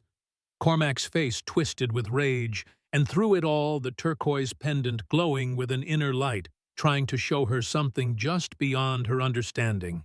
She woke to Mason's gentle hand on her shoulder, and the first pale light of dawn creeping over the eastern horizon. "Time to go," he said simply. They broke camp efficiently, erasing all signs of their presence before mounting up and continuing their journey. The terrain grew increasingly mountainous, with narrow trails winding through rocky canyons and stands of pine and oak. Mason remained alert, frequently checking their back trail, though they had seen no sign of pursuit. By mid-morning, they had reached a ridge that offered a sweeping view of the valley below part of the reservation lands, where several bands of Chiricahua Apache now lived under government supervision. From this distance, Raven could see scattered encampments, the thin trails of cook fires rising into the clear air. "Your mother's people," Mason said quietly, drawing Ghost to a halt beside her. Raven nodded, emotions churning within her. This was as close as she had been to her maternal heritage in years. It stirred both longing and apprehension. "We should approach openly," she said after a moment. "No sneaking. They'll have scouts watching the borders anyway." Mason agreed with a nod, and they continued down the ridge toward the valley. They had gone perhaps a mile when Raven sensed, rather than saw, movement in the rocks around them. She raised a hand, signaling Mason to stop. "We're being watched," she said softly. No sooner had the words left her mouth than 4 Apache warriors materialized from the rocky terrain, seemingly appearing from nowhere.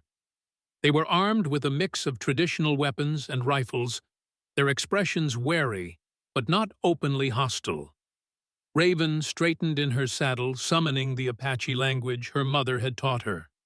"I am Raven, daughter of Swift Eagle of the Chiricahua," she said clearly. "I seek Na'il-Kadi, my mother's brother." The warriors exchanged glances, clearly surprised to hear their language from a young woman with blue eyes. The oldest among them, a man with streaks of gray in his long black hair, stepped forward. "The daughter of Swift Eagle returns," he said, his tone neutral, "and she brings a white man to our lands." "He is my protector," Raven replied. "We seek sanctuary from enemies who pursue us." The warrior studied Mason with penetrating eyes. "This one has the look of a soldier," he observed. "Once," Mason replied in Apache, surprising both Raven and the warriors with his command of the language. "No longer." The lead warrior considered this, then made a decision. "You will come with us. The elders will decide whether you may stay." With that, the warriors fell into formation around them, 2 leading, 2 following behind. It wasn't quite an honor guard, but neither was it a hostile capture. Raven exchanged a glance with Mason, who gave a slight nod of reassurance. They were led deeper into the reservation, following trails that wound through stands of pine and across small streams. The landscape was beautiful in its rugged way, the mountains rising majestically around them, the air scented with pine resin and wild sage. As they approached one of the larger encampments, Raven felt curious eyes upon them. Women paused in their work, children stopped their play, and elders emerged from their dwellings to watch the procession. She held herself tall in the saddle, refusing to show the nervousness that fluttered in her chest. They were brought to a central area where several elders sat in a rough circle. At a gesture from their escort, Raven and Mason dismounted. A younger man took charge of their horses, leading the animals to where other horses grazed nearby. Among the elders, one man stood out tall and straight, despite his advanced years, with a face etched by time and experience. He wore his gray hair long, decorated with a single eagle feather, and his eyes were sharp as they assessed the newcomers. Raven recognized him immediately from her childhood memories. "Uncle," she said, stepping forward and bowing her head slightly in respect. Na'Yukadi studied her in silence for a long moment. "You have your mother's face," he finally said, "but your father's eyes." There was no judgment in his tone, merely observation. He turned his attention to Mason, who stood respectfully to the side. "And this man, why does a white bounty hunter accompany my sister's daughter?" Raven glanced at Mason, surprised that her uncle recognized him. Mason returned the elder's steady gaze. "I knew Samuel Rhodes," Mason replied in Apache. "I made a promise to protect his family if needed." Na'Yukadi nodded slowly, as if Mason's answer confirmed something he had suspected. "Sit," he instructed both of them, gesturing to the circle.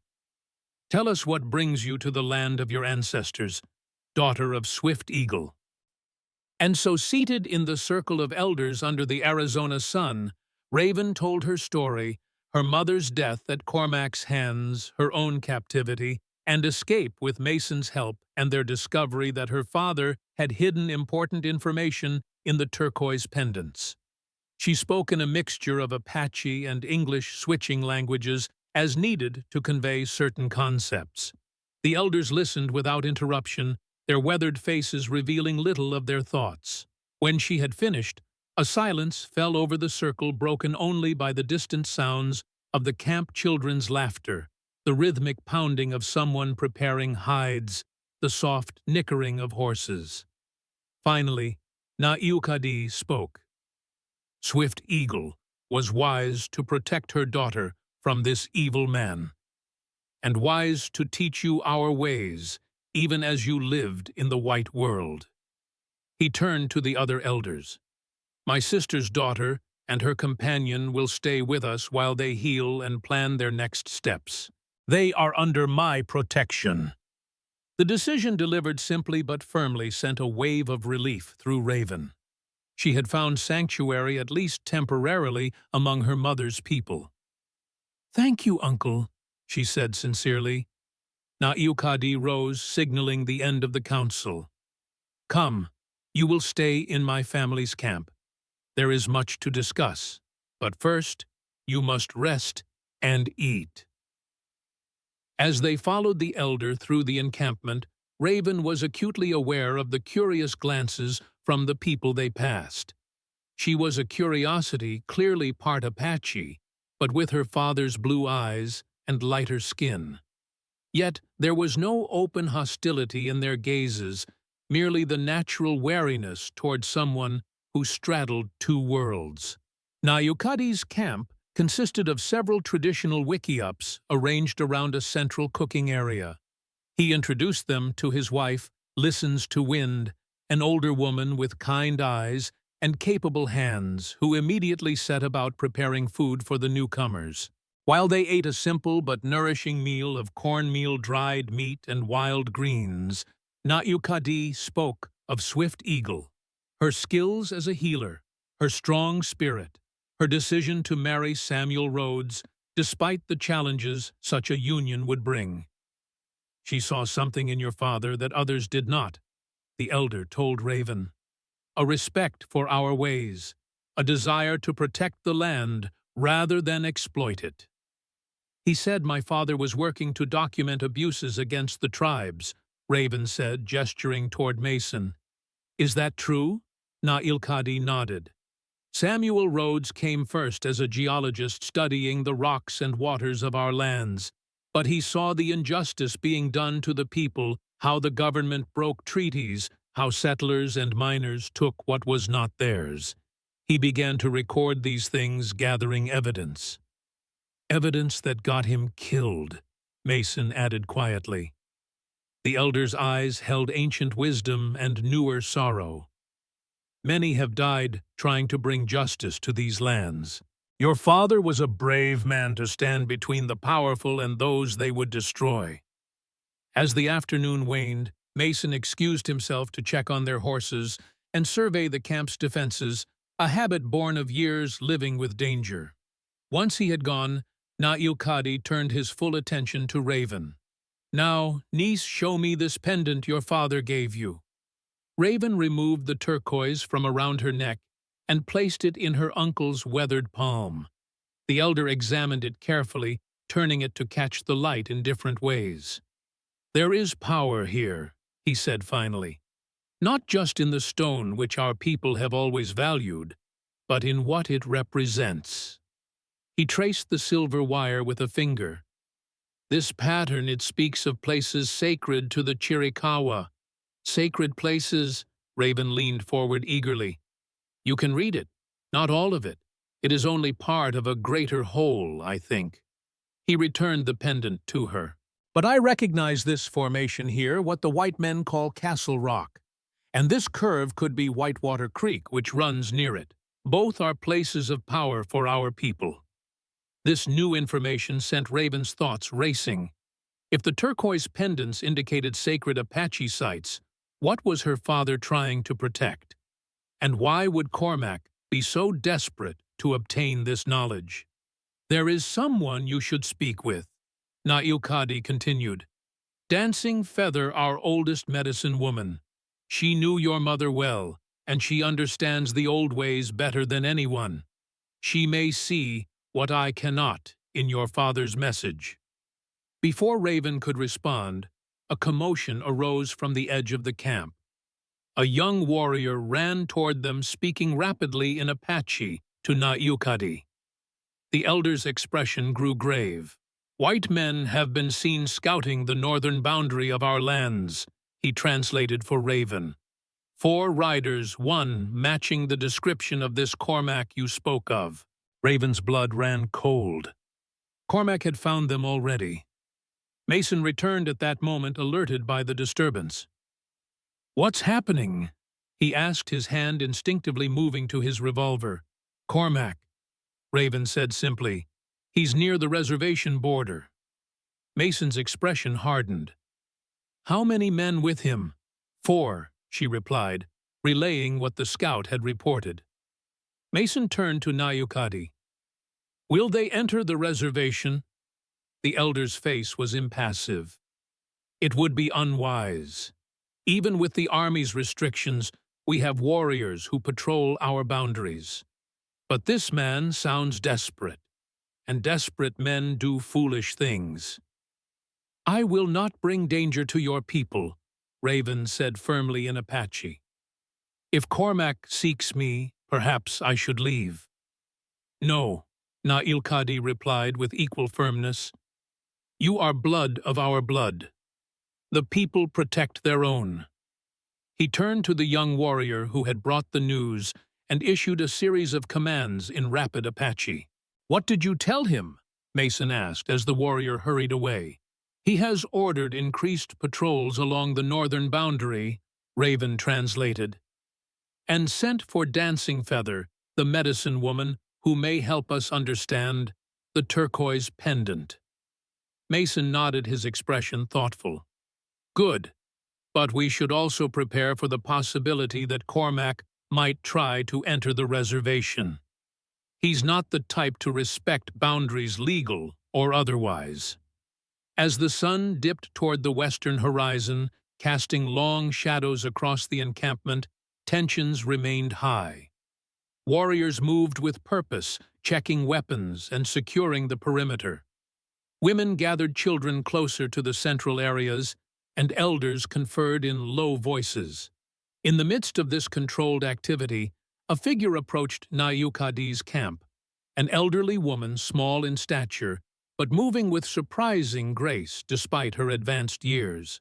Her face was deeply lined, a map of a long life lived in the harsh desert environment, and her eyes held a sharp intelligence that seemed to see beyond physical appearances. Dancing Feather, Nayukadi greeted her with respect. The medicine woman acknowledged him with a slight nod before turning her penetrating gaze on Raven. For a long moment, she simply studied the young woman as if reading her very soul. "Swift Eagle's daughter," she said finally, her voice surprisingly strong. "I have waited many seasons for your return." Raven bowed her head slightly in respect. "I did not know I was expected." A ghost of a smile crossed the old woman's face. "The signs spoke of your coming. The dreams confirmed it." Her gaze shifted to Mason, assessing him with equal intensity. "And you bring a shadow walker with you, a man who crosses boundaries." Mason met her gaze steadily but said nothing. There was an unmistakable tension in his posture, as if being in the presence of this medicine woman made him uncomfortable in some way Raven couldn't quite identify. Dancing Feather settled herself on a woven mat near the fire, arranging her simple dress with dignity. "Show me what you carry," she instructed Raven. Once again, Raven removed the turquoise pendant. This time, she also retrieved her mother's medicine pouch from her satchel, placing both items before the medicine woman. Dancing Feather touched the items reverently, first the medicine pouch, then the turquoise. Her eyes closed as her fingers traced the patterns of silver wire. "Your father was wise," she said without opening her eyes. "He understood that some knowledge must be protected, not just with locks and hiding places, but with deeper magic." She opened her eyes and fixed Raven with a direct gaze. "This pendant is indeed a map, as you have guessed. But it is incomplete. It shows sacred places, springs that never run dry, caves where the ancestors left their marks, mountains where the gods speak to those who listen." "But why would my father map these places?" Raven asked. "And why would Cormac want such information?" Dancing Feather's expression grew solemn. "Water," she said simply. "In this desert land, water is life. The sacred places your father marked are sources of water, hidden, protected by the spirits known only to the people. And beneath those waters—" She paused, looking to Nayukadi. The elder nodded, giving permission to continue. "Beneath those waters lie minerals your white men value. Silver, copper, and in one place the blue-green stone, like the one you wear." "Turquoise," Mason said, speaking for the first time since the medicine woman's arrival. Dancing Feather nodded.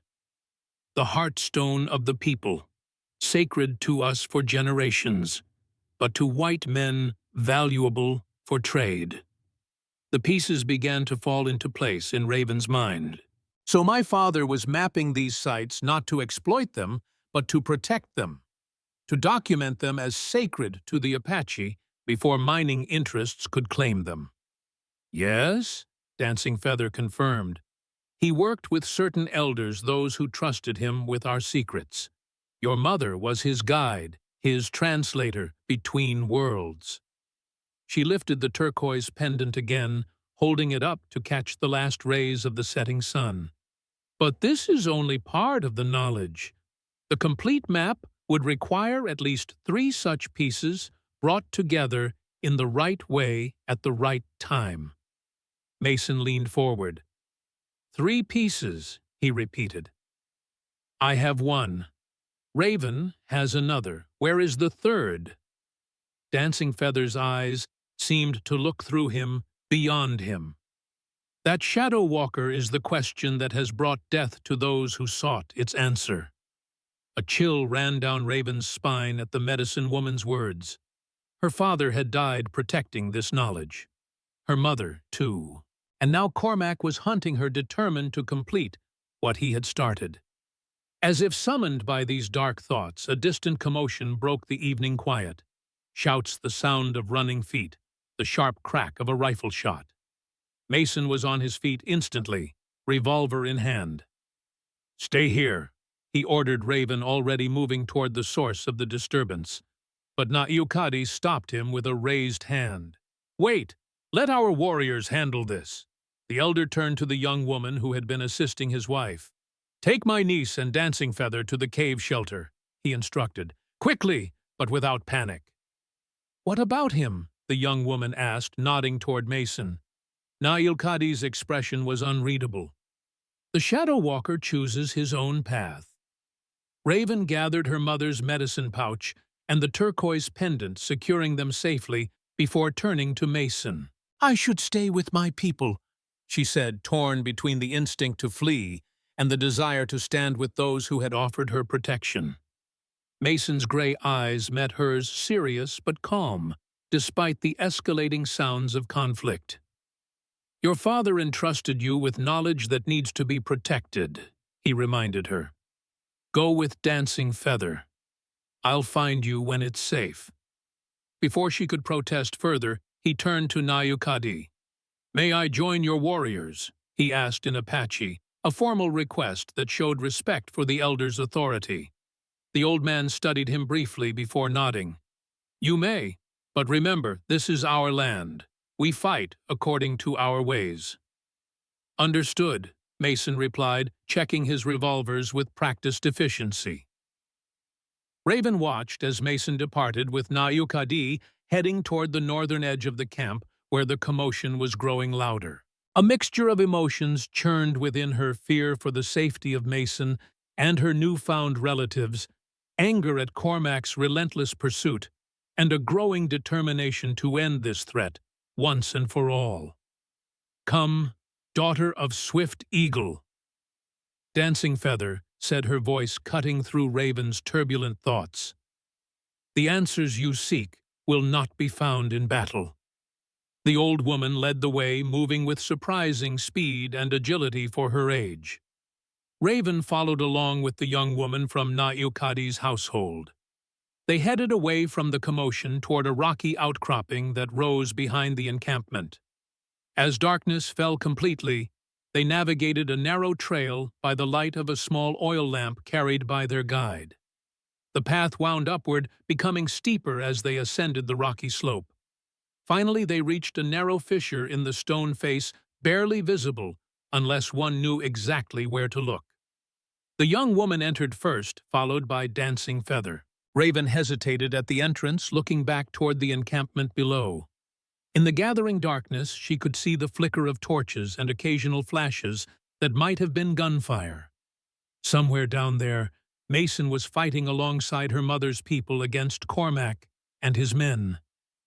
"Enter, child," Dancing Feather called from within the cave. "The past and future meet in this place. It is time you understood your heritage fully." Taking a deep breath, Raven ducked into the narrow opening, leaving behind the sounds of conflict, and stepping into a different world. A sanctuary carved by water and time, held sacred by the Apache for generations, and now a refuge in her hour of need. The cave beyond the entrance opened into a surprisingly large chamber, its walls adorned with ancient pictographs barely visible in the lamplight. The air was cool and smelled of earth and minerals, with a faint undertone of sage from a small bundle burning in a corner. As Raven's eyes adjusted to the dim light, she noticed that the cave held more than just the three of them. Several women and children from the camp had already taken shelter here, their faces a mixture of concern and resignation. This was not perhaps the first time they had sought safety from outside threats. Dancing, Feather settled herself on a woven mat near the small sage fire, gesturing for Raven to join her. "While the men fight with weapons," she said, "we will fight with knowledge and spirit." "How?" Raven asked, seating herself across from the medicine woman. Dancing Feather's eyes glinted in the firelight. "By completing what your father began, by understanding the map he divided into 3 parts." She held out her hand. "Your pendant, child." Raven removed the turquoise from around her neck and placed it in the old woman's palm. Dancing Feather studied it in the flickering light, turning it this way and that. "Your father was clever," she murmured. "He hid his message not just in the silver pattern, but in the stone itself." Her gnarled finger traced the surface of the turquoise. "Look here, see how the natural veining of the stone forms patterns too. The silver wire follows some, diverges from others. Together, they tell a more complete story." Raven leaned closer, trying to see what the medicine woman described.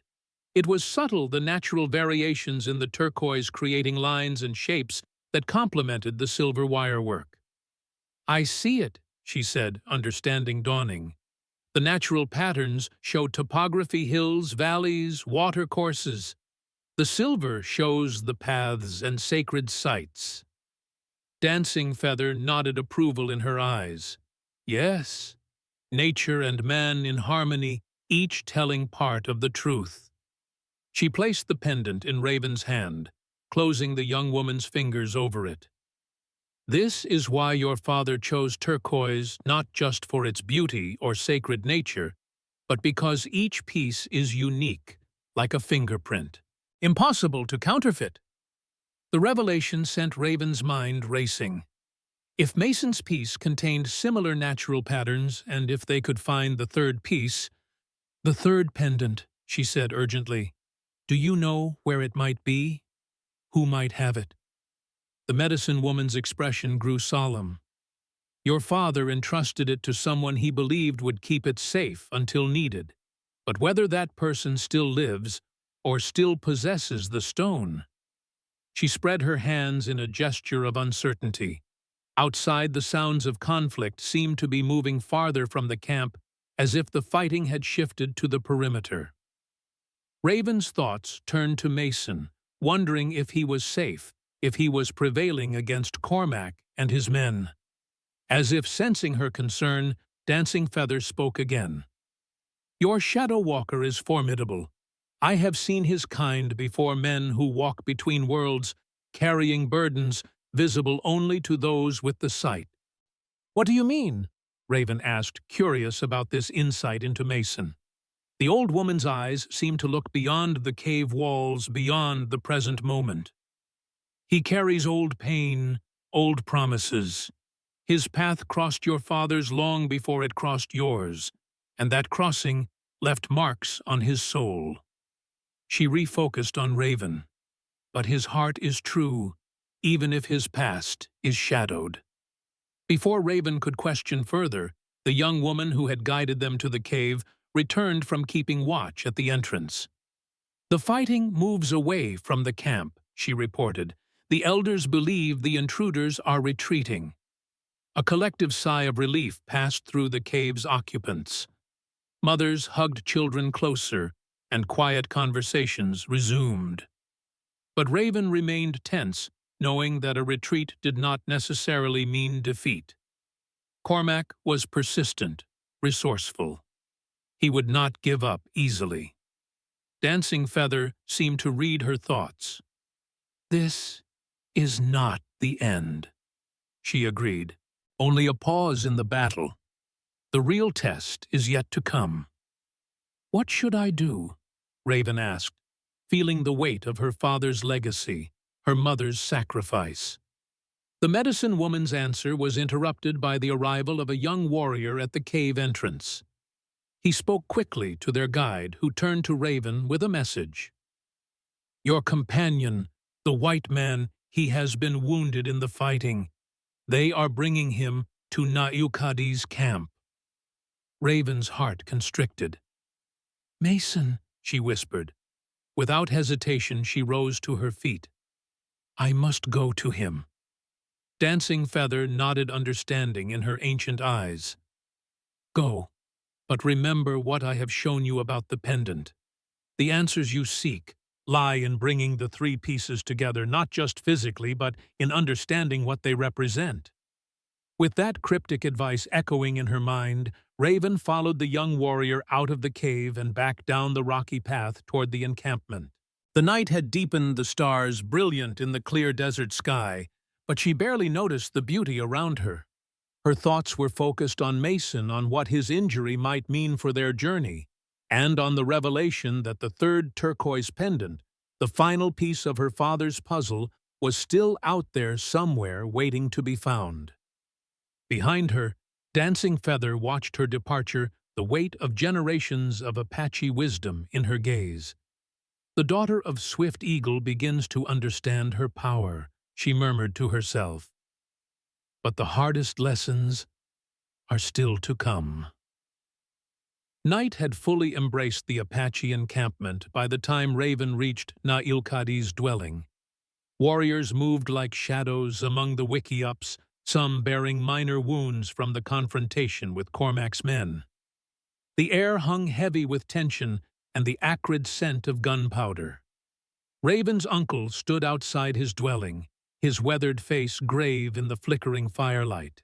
He acknowledged her approach with a slight nod. "Your friend fought bravely," he said in Apache. "He stands as a brother to our warriors." "Is he?" Raven began, her voice catching. "He lives," Naukadi assured her. "The bullet passed through his shoulder. Listens to wind, tends to him now." Relief washed over Raven, followed quickly by concern. Even a relatively minor wound could become deadly in these conditions if infection set in. "What happened with Cormac and his men?" she asked, her eyes darting toward the dwelling where Mason lay injured. Her uncle's expression darkened. "They came seeking you, riding onto our lands without permission or respect. When our warriors confronted them, they opened fire." He gestured toward the northern boundary of the encampment. "Your shadow walker joined our defense. He shot one of the intruders in the leg, another in the arm. None were killed. They retreated when they realized they were outmatched." "They'll be back," Raven said with certainty. "Cormac doesn't give up easily." "Perhaps, but next time we will be better prepared." Naukadi's voice carried the quiet authority of a leader who had guided his people through many trials. "For now, go to your friend. He asked for you when they brought him in." Inside the dwelling, Listens to Wind knelt beside Mason, who lay on a pallet of furs near the central fire. The older woman was applying a poultice to his shoulder, her movements practiced and efficient. Mason's face was pale beneath his tan, his eyes closed, but his breathing seemed steady. Raven approached quietly, not wanting to disturb the healing work. Listens to Wind glanced up briefly, giving a small nod of acknowledgement before returning to her task. "The wound is clean," she said in Apache as she worked. "No bone was broken. If fever does not come, he will heal well." "Thank you," Raven replied sincerely, kneeling on Mason's other side. At the sound of her voice, Mason's eyes opened. They were slightly glazed with pain, but clear enough to show recognition. "You're safe," he said, his voice rough but relieved. "And you're injured," Raven countered, unable to keep the worry from her tone. A ghost of a smile touched Mason's lips. "Occupational hazard." Listens to Wind finished securing the poultice with strips of clean cloth, then rose to her feet. "He needs rest," she instructed Raven, "and water when he wakes. I will return with medicine for pain and to prevent fever." After the older woman had left, a silence fell between Raven and Mason. The fire crackled softly, casting shifting shadows across the interior of the dwelling. "Cormac," Mason finally asked, his eyes searching hers. "Gone for now," Raven told him. "My uncle says they retreated when they realized they were outnumbered." Mason nodded slightly, wincing at the movement. "He won't give up," he said, echoing her earlier thought. "He wants those pendants too badly." "Dancing Feather helped me understand more about them," Raven said, shifting to sit more comfortably beside him. "The turquoise pieces form a map, but not just in the silver wire. The natural patterns in the stone itself are part of the message." Despite his pain, interest flickered in Mason's eyes. "Clever," he murmured. "Your father always did think several steps ahead." "She said there's a third piece," Raven continued. "Without it, the map is incomplete." Mason's expression changed subtly, a flicker of something recognition perhaps crossing his features before he could mask it. "You know something about the third piece," Raven said. It wasn't a question. For a long moment Mason was silent, his eyes fixed on the fire. When he spoke, his voice was low, almost reluctant. "Your father entrusted certain information to me years ago. I didn't understand its full significance then." He shifted slightly, grimacing at the pain the movement caused. "The third pendant was given to someone your father trusted implicitly, someone who would recognize its importance when the time came." "Who?" Raven pressed, leaning closer. Mason's gray eyes met hers directly. "Theodore Benton, the surveyor in Tucson I mentioned before." The revelation sent Raven's thoughts racing. If this Theodore Benton had the third piece, and they combined it with the two they already possessed, they might finally understand the full extent of her father's discovery and why Cormac was willing to kill for it. "We need to find him," she said, determination replacing her earlier worry. "We will," Mason assured her. "But not tonight, and not tomorrow. This wound needs time to heal, and we need a plan." His voice grew stronger as he continued. "Cormac knows we're here now. The reservation might have been safe temporarily, but it won't remain so. We can't put your mother's people at further risk." Raven nodded, acknowledging the truth of his words. The Apache had already suffered enough at the hands of white men. She wouldn't be responsible for bringing more violence to them. "Rest," she said unconsciously, echoing Listens to Wind's earlier instruction. "We'll figure out our next steps when you're stronger." Mason's eyes were already beginning to close, exhaustion and pain taking their toll. "Keep watch," he murmured, his voice fading.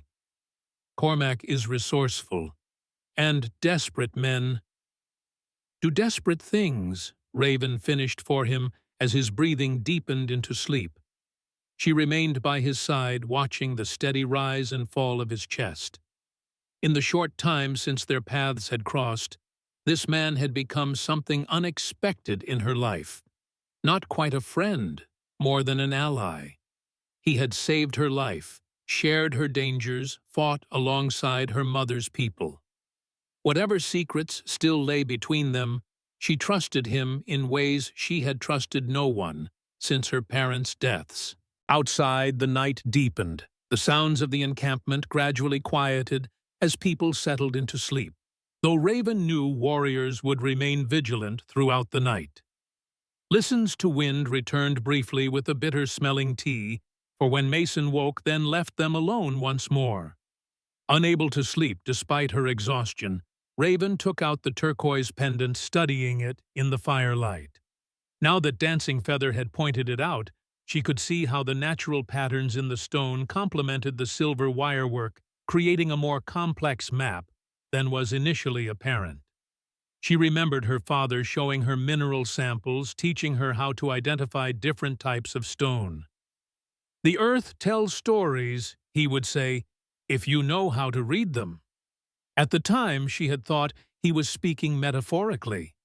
Now she understood he had been preparing her in his way for this moment. The fire had burned low when Mason stirred again, his face tightening with pain as consciousness returned. Raven helped him drink some of the medicinal tea supporting his head as he swallowed the bitter liquid. "Thank you," he said, settling back with a grimace. "Not the first bullet I've taken, but it never gets easier." "You should have stayed behind me," Raven admonished gently. "Let the warriors handle Cormac." A hint of his usual dry humor returned to Mason's eyes. "And miss the chance to shoot the man who hurt you? Not likely." The simple statement carried unexpected weight.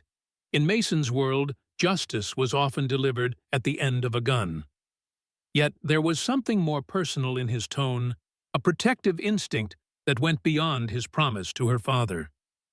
"Why did you really help me that day at Whispering Pines?" She asked the question that had lingered since their first meeting. "The whole truth this time."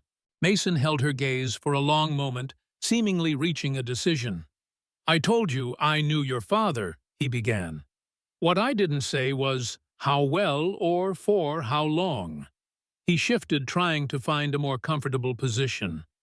"I met Samuel Rhodes in '68 during my time at Fort Bowie. He was doing geological surveys for the Army, mapping water sources and mineral deposits. I was assigned as his escort protection from Apache raiding parties." A sardonic smile touched his lips. "Ironic, given later events." "What do you mean?" Raven asked, sensing they were approaching something significant. "Your father was different from other white men I'd met. He respected the Apache, tried to understand their ways.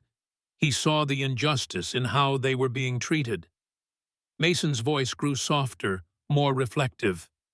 "He changed my thinking, made me question orders I'd previously followed without hesitation." The fire popped and crackled, sending a shower of sparks upward. Outside, an owl called its mournful sound, carrying through the night. "When my enlistment ended, I couldn't stomach returning to the army," Mason continued. "I drifted, took odd jobs. Eventually fell into bounty hunting. At least there I could choose which fugitives to pursue, which laws to uphold." He paused, his gaze distant, as if seeing events long past. "I ran into your father again in '74. By then he had married your mother and was working independently. He confided in me about the documentation he was gathering, evidence of land fraud, treaty violations, exploitation of resources on Apache territory." "And he gave you one of the turquoise pendants?" Raven prompted, piecing together the narrative. Mason nodded. "Said if anything happened to him, I should find Swift Eagle and their child you, and make sure you were safe." His expression grew troubled. "I failed in that. By the time I learned of his death, you and your mother had disappeared. I searched, but—" "She was afraid," Raven said softly, understanding dawning. "After my father died, she took me deeper into Apache territory for a time. When we returned to Whispering Pines years later, she used her Apache name exclusively, abandoned her English name." "Making you both harder to find," Mason concluded. "A wise precaution, though it kept me from fulfilling my promise sooner." The pieces were falling into place, but something still didn't quite fit. "There's more, isn't there?"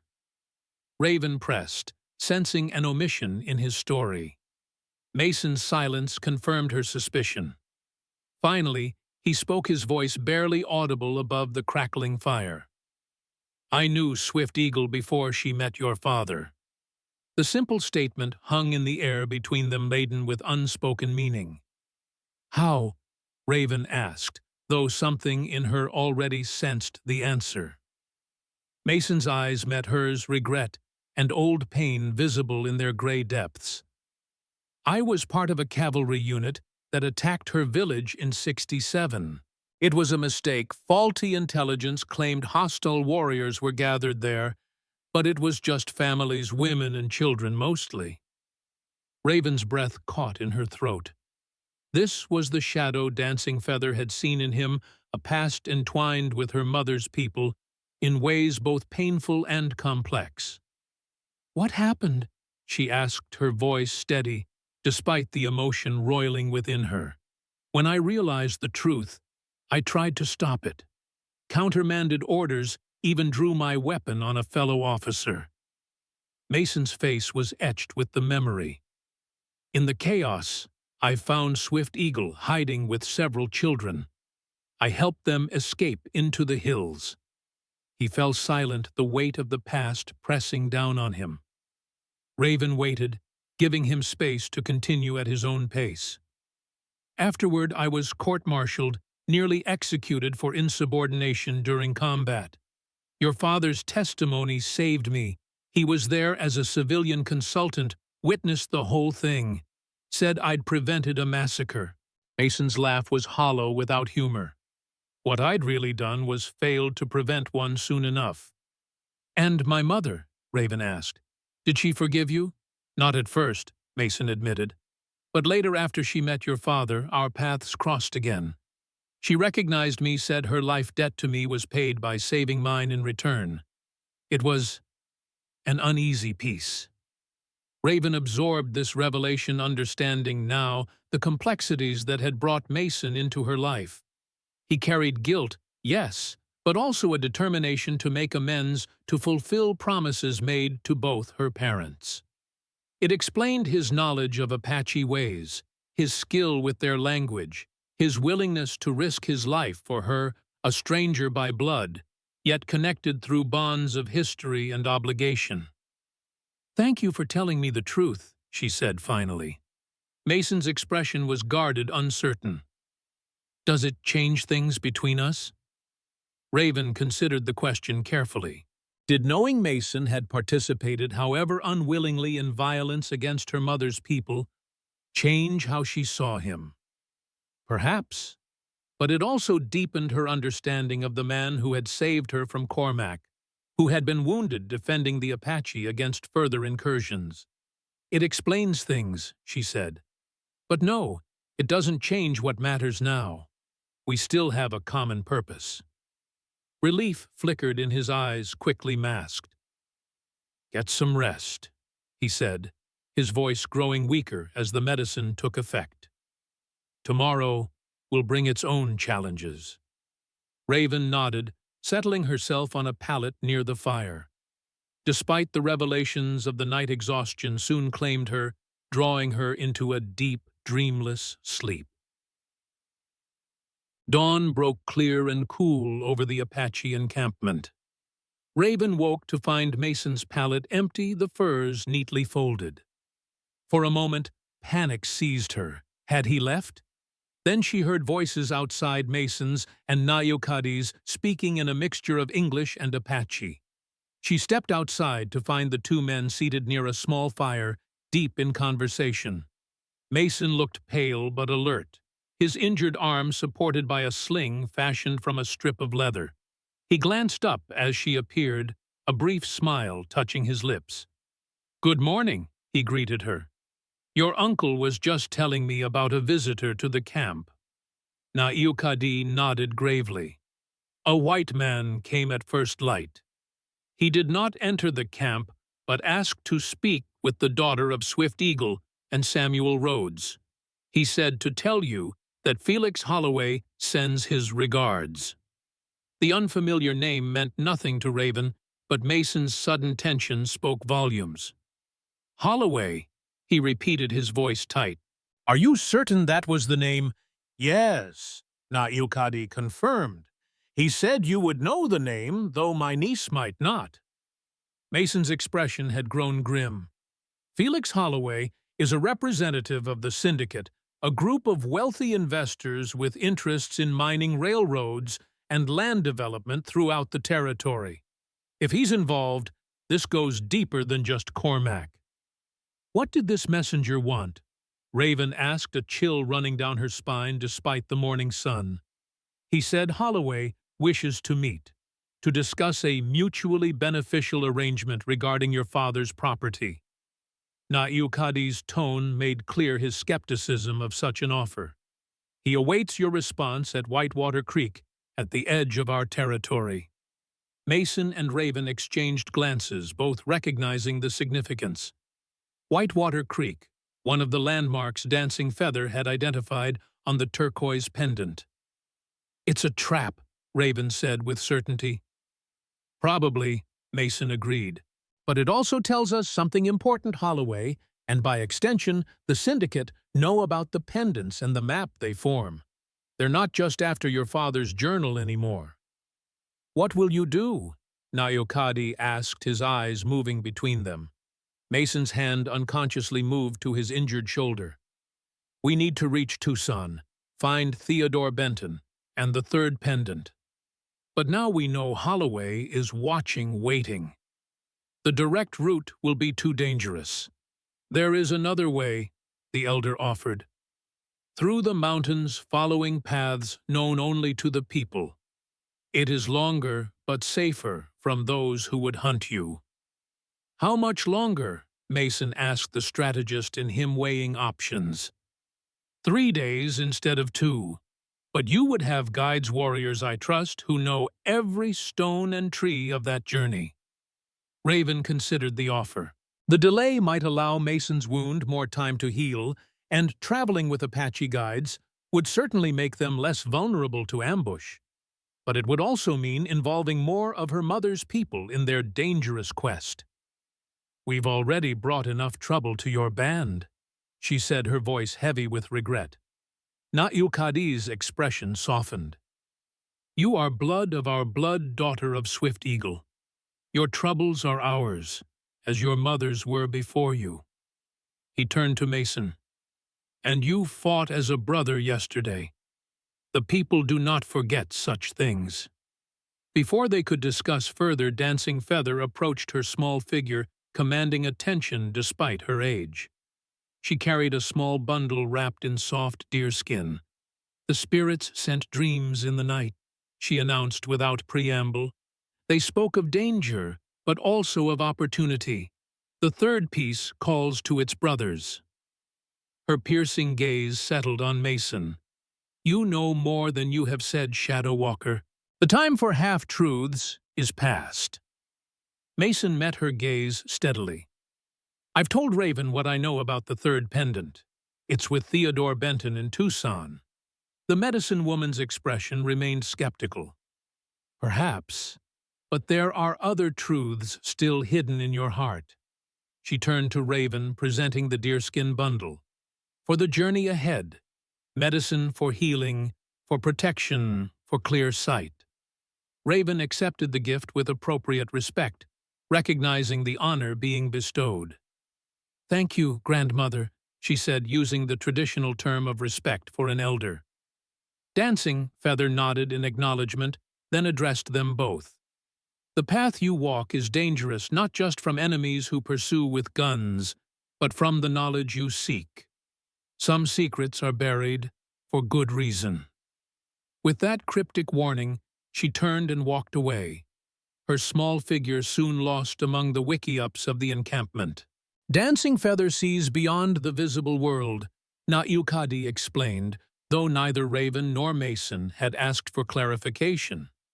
"When she speaks of danger, it is wise to listen." "We'll take your offer of guides."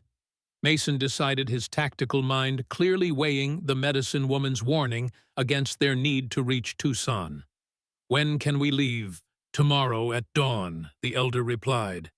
"Your wound needs another day of rest, and my warriors must prepare.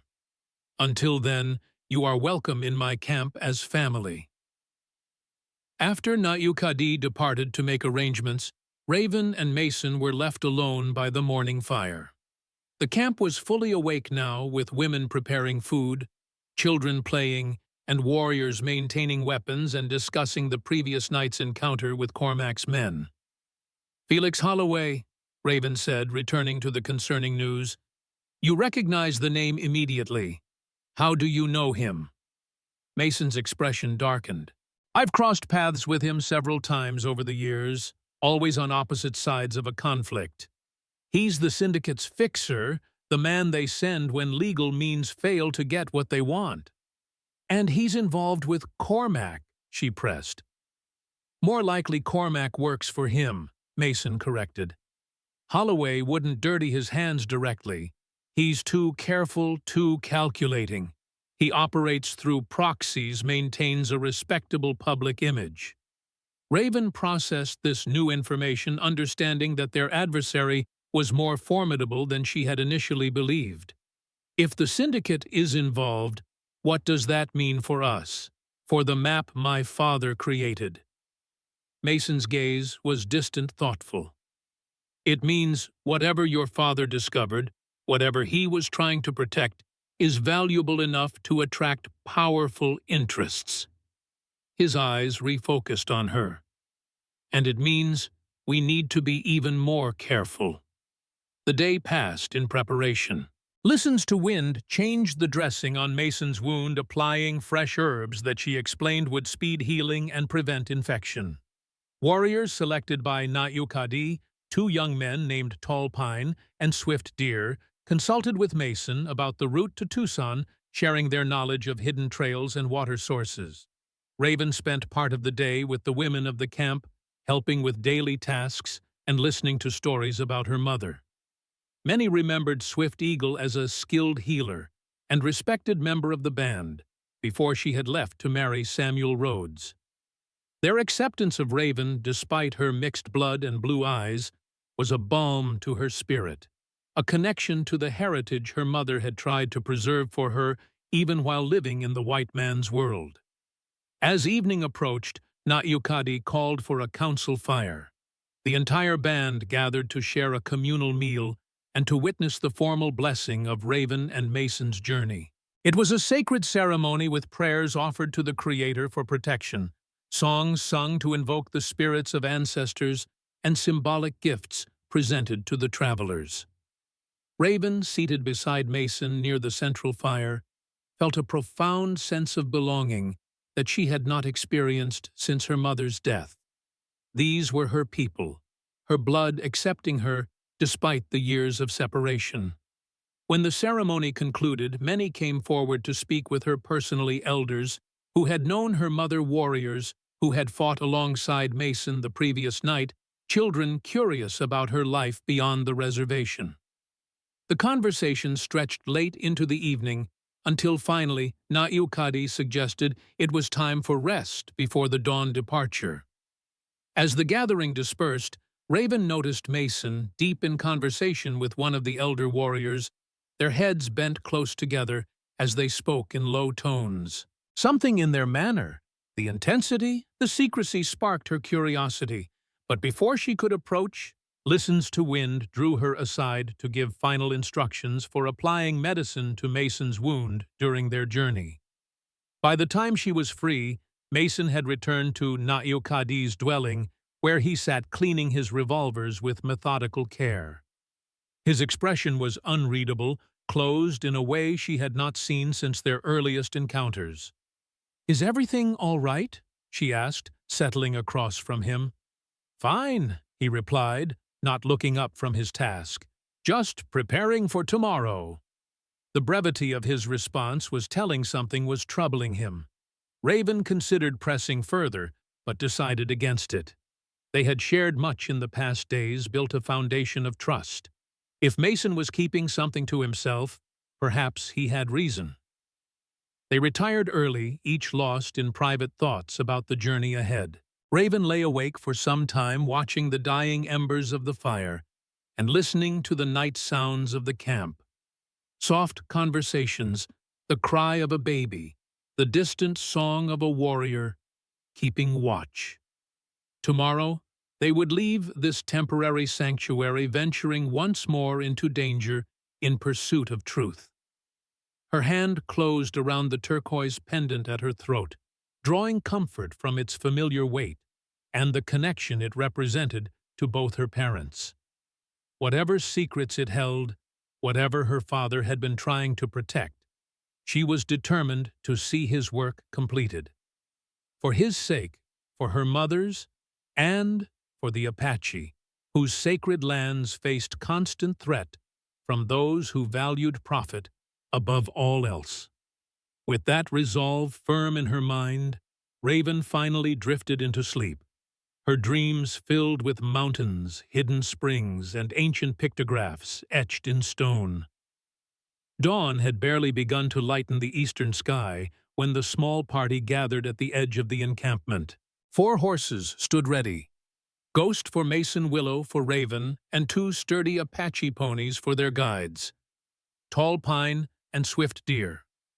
Na Yukadi performed a brief blessing ceremony, touching each traveler's forehead with a mixture of sacred pollen and earth. May the Creator guide your path, he intoned. May the spirits of ancestors watch over you. May you return safely when your task is complete. Raven embraced her uncle, this newfound family member who had welcomed her so readily into his home and heart. "Thank you," she said in Apache, "for everything." "You carry the strength of Swift Eagle within you," he replied, his weathered hands clasping her shoulders. "And the determination of your father. Trust in both as you face what lies ahead." Listens to Wind approached next, pressing a small bundle of healing herbs into Raven's hands. "For the Shadow Walker's wound," she explained, "and for whatever hurts may come." Dancing Feather was the last to bid them farewell. The old medicine woman stood before Raven, her ancient eyes seeming to look beyond the physical world. "The journey you begin has many paths," she said cryptically. "Choose with both head and heart, daughter of 2 worlds. And remember, the true map is already within you." Before Raven could ask for clarification, Dancing Feather had moved to stand before Mason.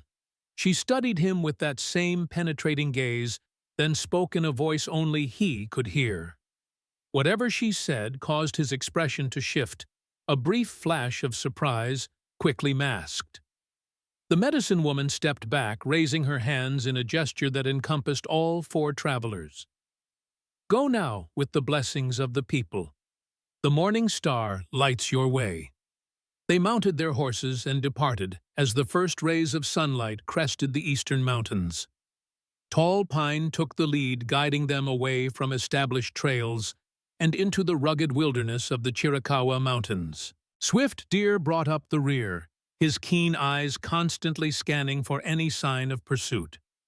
The path they followed was barely discernible, a game trail here, a dry stream bed there, occasionally nothing more than subtle markers known only to the Apache.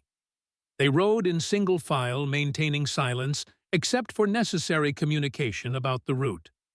Mason rode directly behind Tall Pine, his face set in concentration as he committed the unfamiliar path to memory. Raven followed, noting how he favored his injured shoulder despite his attempts to hide any discomfort. The wound was healing, but the strain of riding would certainly test its progress. The morning passed in steady travel, the terrain growing increasingly challenging as they ascended into higher elevations. Pine and oak forests replaced the desert scrub, offering welcome shade, but also limiting visibility. The air grew cooler, carrying the scent of resin and wild mint. They stopped briefly at midday, beside a clear spring bubbling from between moss-covered rocks. While the horses drank, Tall Pine conferred with Mason about the route ahead.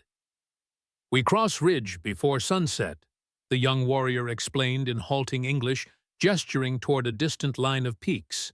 "Camp in hidden valley beyond. Safe place." Mason nodded, studying the landscape with a tracker's eye. "Any sign of pursuit?" Swift Deer, who had been checking their back trail, rejoined the group. "No followers," he reported confidently. "We take secret ways. White men cannot find." Raven wasn't so certain. Cormac had proven resourceful, and now they knew he wasn't working alone. The syndicate, through Holloway, clearly had significant resources at their disposal. Still, she had to admit, the route they were taking would be nearly impossible for outsiders to follow without Apache guidance.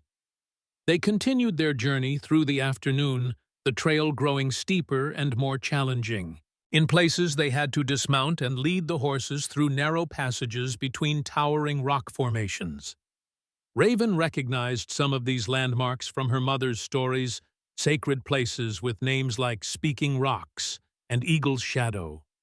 As the sun began its descent toward the western horizon, casting the mountains in gold and amber light, they crested the ridge Tall Pine had indicated. Below stretched a hidden valley, its floor carpeted with grass and wildflowers, a small stream winding through its center like a silver ribbon. "Gone Canyon," Tall Pine announced using the Apache name. "Spirit dancers come here in old times. Very sacred." They made their way down to the valley floor, establishing camp near the stream, but beneath the shelter of towering pines. The location was perfect, defensible with clear sight lines in all directions, yet hidden from casual observation by the surrounding peaks. While swift deer tended the horses and Tall Pine gathered firewood, Mason spread out his map, comparing their actual route to what was marked on the paper. "We're making good time," he observed as Raven joined him. "If we maintain this pace, we should reach the outskirts of Tucson by the afternoon of the third day." "And Theodore Benton?" she asked. "Do you know where to find him?" "Last I heard, he had a surveying office near the courthouse," Mason replied, carefully refolding the map. "Assuming he's still there. And if he's not, or if he no longer has the third pendant," Mason's expression was resolute, "then we keep searching until we find it. Your father went to great lengths to hide this information. It must be worth finding." As twilight deepened into true darkness, Tall Pine built a small, nearly smokeless fire. They prepared a simple meal from their provisions, supplemented by pine nuts and berries the Apache guides had gathered along the way. The conversation around the fire was sparse, but companionable. Tall Pine shared stories of his people's history, in these mountains tales of ancient battles, vision quests, and encounters with the supernatural beings that the Apache believed inhabited the wild places. Swift deer. Younger and more curious about the world beyond the reservation, asked questions about Tucson and the white man's cities. Mason answered patiently, neither romanticizing nor condemning the settlements that had transformed the territory. As the night grew deeper and the fire burned low, they established a watch rotation. Tall Pine took the first shift, moving to a vantage point at the valley's edge, where he could observe all approaches. Raven, preparing her bedroll, noticed Mason wincing as he attempted to check his wound. "Let me help," she offered, moving to his side with the medicine Listens to Wind had provided. He hesitated, then nodded, allowing her to remove the bandage and examine the injury. The bullet hole was clean, showing signs of healthy healing with minimal inflammation. Raven applied the herbal mixture as she had been instructed, then rewrapped the wound with fresh cloth. "Your mother taught you well," Mason observed, testing the mobility of his arm once she had finished. "Some things," Raven agreed, returning the medicine to its pouch. "There was much more she intended to share, I think, before—" She left the sentence unfinished, the loss still too raw, despite the years that had passed. Mason's expression softened with understanding. Parents often leave their teaching unfinished. The world intervenes, time runs short. But what they manage to impart remains, becomes part of who we are. The simple wisdom carried the weight of personal experience. Had Mason lost his own parents too soon? Had he once been a parent himself? These were questions Raven had never asked, respecting the privacy he maintained around certain aspects of his life. "Get some sleep," he said, his voice gentler than usual. "I'll take the second watch." Raven settled into her bedroll, the day's long ride having taxed her body, if not her mind. Above, the stars shone with incredible clarity in the mountain air, familiar constellations wheeling slowly across the night sky. Her last conscious thought before sleep claimed her was of her mother teaching her the Apache names for the stars when she was very young. In those memories, Swift Eagle was always smiling, always patient. Her love, a constant presence, even when words failed. The second day of their journey began before dawn, with swift deer waking them while stars still glimmered in the lightening sky. They broke camp efficiently, erasing all signs of their presence before continuing along the hidden trail. Today's path led them deeper into the mountains, following ancient Apache routes that wound through narrow canyons and across high meadows brilliant with wildflowers. The air grew cooler as they gained elevation, the scent of pine and spruce strong in the clear mountain air. Mid-morning found them traversing a precarious ledge trail, the horses picking their way carefully along the narrow path. Far below, a vast panorama of forest and craggy peaks stretched to the horizon, the beauty of the landscape momentarily overshadowing the dangers of their mission. "My mother spoke often of these mountains," Raven said to Mason, as they paused to rest the horses at a wide spot on the trail. "She said the Apache believed them to be the backbone of the earth, created at the beginning of time." Mason nodded his gaze, taking in the sweeping vista. "Easy to see why. There's something eternal about them." Tall Pine, overhearing their conversation, joined them at the overlook. "These mountains hold many secrets," he said, his English more fluent when discussing topics close to his heart. "Sacred places where spirits dwell, hidden caves with ancient drawings, springs that never run dry even in worst drought." Raven thought of her father's map, wondering if these were the very locations he had documented not for exploitation, but for protection. "Have outsiders ever found these places?" she asked. Tall Pine's expression grew solemn. "Some. Mostly they pass by not seeing what is before their eyes. But others," he frowned, "others come looking, knowing what they seek. These are most dangerous." "Like Cormac," Mason suggested. The young warrior nodded. "Men like him see only what can be taken, sold, used. They do not understand the sacred." They continued their journey, the trail eventually descending into a high valley sheltered by towering peaks on three sides. A clear lake fed by mountain springs gleamed like polished silver in the afternoon sun. Here Tall Pine announced they would make camp for their second night. "Lake of Voices," he explained, using the English translation of the Apache name. "Very powerful place. Good medicine here." They established their camp near the lake shore beneath the spreading branches of ancient pines. While Swift Deer prepared a small fire, Tall Pine disappeared into the surrounding forest, returning an hour later with 2 rabbits he had snared. The fresh meat was a welcome addition to their provisions. As they ate the simple but satisfying meal, Raven found her gaze repeatedly drawn to the lake, its surface now reflecting the colors of sunset. There was something compelling about the water, a sense of age and mystery that resonated with something deep within her. Noticing her interest, Tall Pine spoke. "Lake has story," he said. "In old times, great chief came here seeking wisdom, fasted 7 days by water's edge. On last day, Lake spoke to him, showed him way forward for his people." "The lake actually spoke?" Raven asked, curious rather than skeptical. Tall Pine shrugged a gesture that bridged cultural understandings. "Spirits of ancestors spoke through water, through dreams." "Same thing." He pointed to the far shore where a distinctive rock formation rose from the forest. "Chief's vision happened there. Sacred place still. Many come for guidance when path is unclear."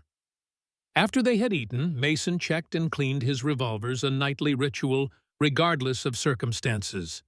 His movements were less hampered by his injury today, Raven noted with relief. The wound was healing well, thanks to Listens to Wind's medicine and the natural resilience of a man accustomed to hardship. As darkness fell, and the stars emerged once more, Swift Deer took the first watch, moving to a vantage point that overlooked both the lake and their back trail. Tall Pine, remaining by the fire, began to sing softly, a traditional Apache melody that spoke of journeys, of returning home, of finding one's way in the darkness. The simple beauty of the song stirred something in Raven, a connection to her mother's heritage that transcended the years of separation. Without conscious decision, she found herself joining in the Apache words, rising from memory, as if they had been waiting for this moment to emerge. Tall Pine smiled in approval, but didn't interrupt his singing. Together, their voices blended in the ancient song, carrying across the still waters of the lake and into the star-filled night. When the song ended, a companionable silence fell between them. Mason, who had been listening quietly, spoke. "Your mother used to sing that same song," he said, surprise evident in his voice, "at Fort Bowie, when she would visit the Apache scouts." The casual revelation caught Raven off guard. It was one thing to know intellectually that Mason had known her mother, quite another to be confronted with such a specific, intimate memory. "You remember her singing?" she asked, trying to picture the scene, her proud, beautiful mother among the white soldiers and Apache scouts of the fort. Mason nodded, his expression distant with memory. She had a voice that made people stop and listen, even those who didn't understand the words. He hesitated, then added, "It was one of the things that made her stand out, that made your father notice her, I think." Tall Pine, sensing the personal nature of the conversation, discreetly moved away to check on the horses, leaving Raven and Mason alone by the fire. "Tell me more about her," Raven requested softly. "From before I was born, from when you knew her." Mason seemed to weigh the request, perhaps considering which memories were appropriate to share, which might cause pain. "She was proud," he said finally, "dignified even when circumstances were difficult. She never lost her connection to her people's ways, even while living among whites." He paused, searching for words. "And she was kind in her own way. Not soft. There was nothing soft about Swift Eagle, but deeply compassionate." Raven drank in these descriptions, these glimpses of her mother as a younger woman, before grief and hardship had etched deeper lines in her face. "She never spoke much about her time at Fort Bowie," she said. "I knew she had been there, that she had met my father there, but little else." "It was a complicated time," Mason acknowledged. "The army was trying to pacify the Apache, yet relied on Apache scouts to track those who resisted. Your mother walked between those worlds much as you do now." The parallel hadn't occurred to Raven before, but it resonated with truth. She too existed between cultures, belonging fully to neither, yet carrying elements of both. "And my father?" she asked. "You said he noticed her because of her singing." A smile touched Mason's lips, softening the habitual grimness of his expression. "Samuel Rhodes noticed everything. It's what made him a good geologist, a good observer. But yes, I remember the first time he heard your mother sing." He stopped mid-sentence, completely captivated. The smile faded, replaced by something more complex. It wasn't an easy match, not in those times. They faced opposition from both sides, but they were determined. "Like the song says," Raven murmured, recalling a line from the melody they had just shared. "The heart knows its path, even when eyes cannot see." Mason nodded, seeming pleased by her understanding. "Exactly so." They fell silent, then each lost in private thoughts, as the fire burned low. Eventually, Mason rose to take his watch, moving to relieve Swift Deer at the lookout point. Raven remained by the fire for a time, absorbing what she had learned, finding new connections to her parents through Mason's memories. Later, as she lay in her bedroll, gazing up at the vast field of stars, Raven felt a sense of peace she had not experienced since before her mother's death. Here, surrounded by the mountains of her maternal ancestors with new understanding of her parents' courage, in forging a life together, despite the obstacles she felt grounded in a way that had long eluded her. The turquoise pendant at her throat seemed to pulse gently with warmth, as if responding to her emotional state. Raven closed her hand around it, drawing comfort from its presence, from the connection it represented to both her father's legacy and her mother's heritage. With that dual comfort surrounding her, she drifted into sleep, her dreams filled with singing voices and star-filled skies, with mountains that whispered secrets and lakes that offered wisdom to those patient enough to listen. The third day dawned clear and cool, the lake's surface misty in the early light. They broke camp before sunrise, continuing their journey through the high country before beginning the long descent toward the desert basin where Tucson lay. As the day progressed, the terrain gradually changed pine forests, giving way to juniper and oak, then to the saguaro cacti and palo verde trees of the Sonoran Desert. The air grew warmer, drier, carrying the distinctive scents of creosote and sun-baked earth. By mid-afternoon, they had reached a vantage point from which they could see Tucson in the distance, a sprawling settlement nestled against the base of mountains, the adobe buildings pale against the desert landscape. Tall pine and swift deer drew their horses to a halt, clearly unwilling to approach closer to the white man's town. "We go no further," Tall Pine explained. "Too dangerous for Apache in Tucson." He pointed to a narrow trail leading down into a sheltered canyon. "We wait there. 3 days. If you do not return, we go back to tell Na'Yukadi." Mason nodded, understanding and accepting the limitation. "Thank you for guiding us this far. You've saved us days of travel and kept us safe from pursuit." The young warriors acknowledged the gratitude with dignity. Swift Deer reached into his saddlebag and withdrew a small bundle wrapped in leather, offering it to Raven. "Medicine," he explained. "For city. Different dangers there." Raven accepted the gift with appropriate respect, recognizing it as protective magic prepared according to Apache tradition. "Ahihi," she thanked him in Apache. "May the Creator watch over you until we return." With final farewells exchanged, they parted ways, the Apache guides heading toward their waiting place in the canyon.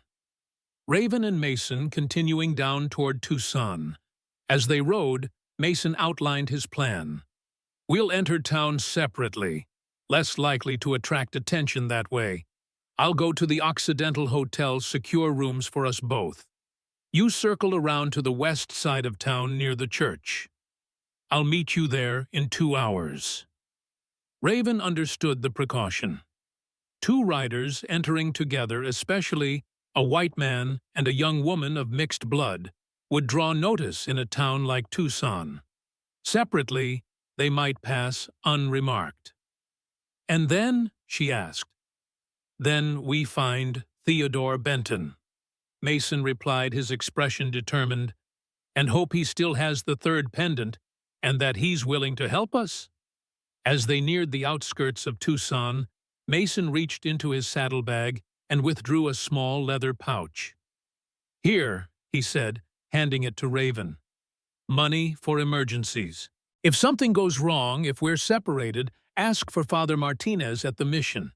He's a good man, can be trusted." The provision for potential disaster was sobering. Until now, they had faced dangers together. The idea of being alone in a strange town pursued by enemies sent a chill through Raven despite the desert heat. "Nothing will go wrong," she said, trying to sound more confident than she felt. Mason's smile was grim. "Hope for the best, prepare for the worst. It's how I've stayed alive this long." He checked the position of the sun, estimating the time. "Remember 2 hours by the church. If I'm not there within 3 hours, go to the mission and ask for Father Martinez." With that, They separated, Mason continuing directly toward the center of town, Raven veering off to approach from the western edge. She watched him ride away, the familiar figure of man and horse, growing smaller against the backdrop of the desert town, until a bend in the road took him from sight. Alone, for the first time since her rescue from Whispering Pines, Raven felt suddenly vulnerable. She straightened in the saddle, reminding herself that she was Swift Eagle's daughter, Samuel Rhodes's child. She had survived Cormac's cruelty, had earned the respect of her mother's people, had traveled through wilderness that would daunt most town dwellers. She could certainly manage a few hours alone in Tucson. The town, when she reached its western edge, was larger and busier than she had anticipated. Streets crowded with wagons, horsemen, and pedestrians formed a confusing grid. Adobe buildings in various states of repair stood alongside newer structures of wood and brick. The air was thick with dust, the sounds of commerce, and the mingled sense of animals cooking food and humanity. Raven rode slowly, orienting herself by the church spire that rose above the surrounding buildings. She attracted a few curious glances. A young woman riding alone was unusual enough, and her mixed heritage was evident in her features, but no one challenged her presence. Finding a small plaza near the church, she dismounted, securing Willow to a hitching post in the shade of a large mesquite tree. The mare nickered softly, seemingly unperturbed by the urban surroundings. "I won't be long," Raven promised, patting the horse's neck before moving to sit on a stone bench with a clear view of the approaching streets. From this vantage point, she could observe the flow of town life while watching for Mason's arrival. Women in modest dresses carried baskets of produce from the market. Children played in the dusty street, their laughter rising above the general noise.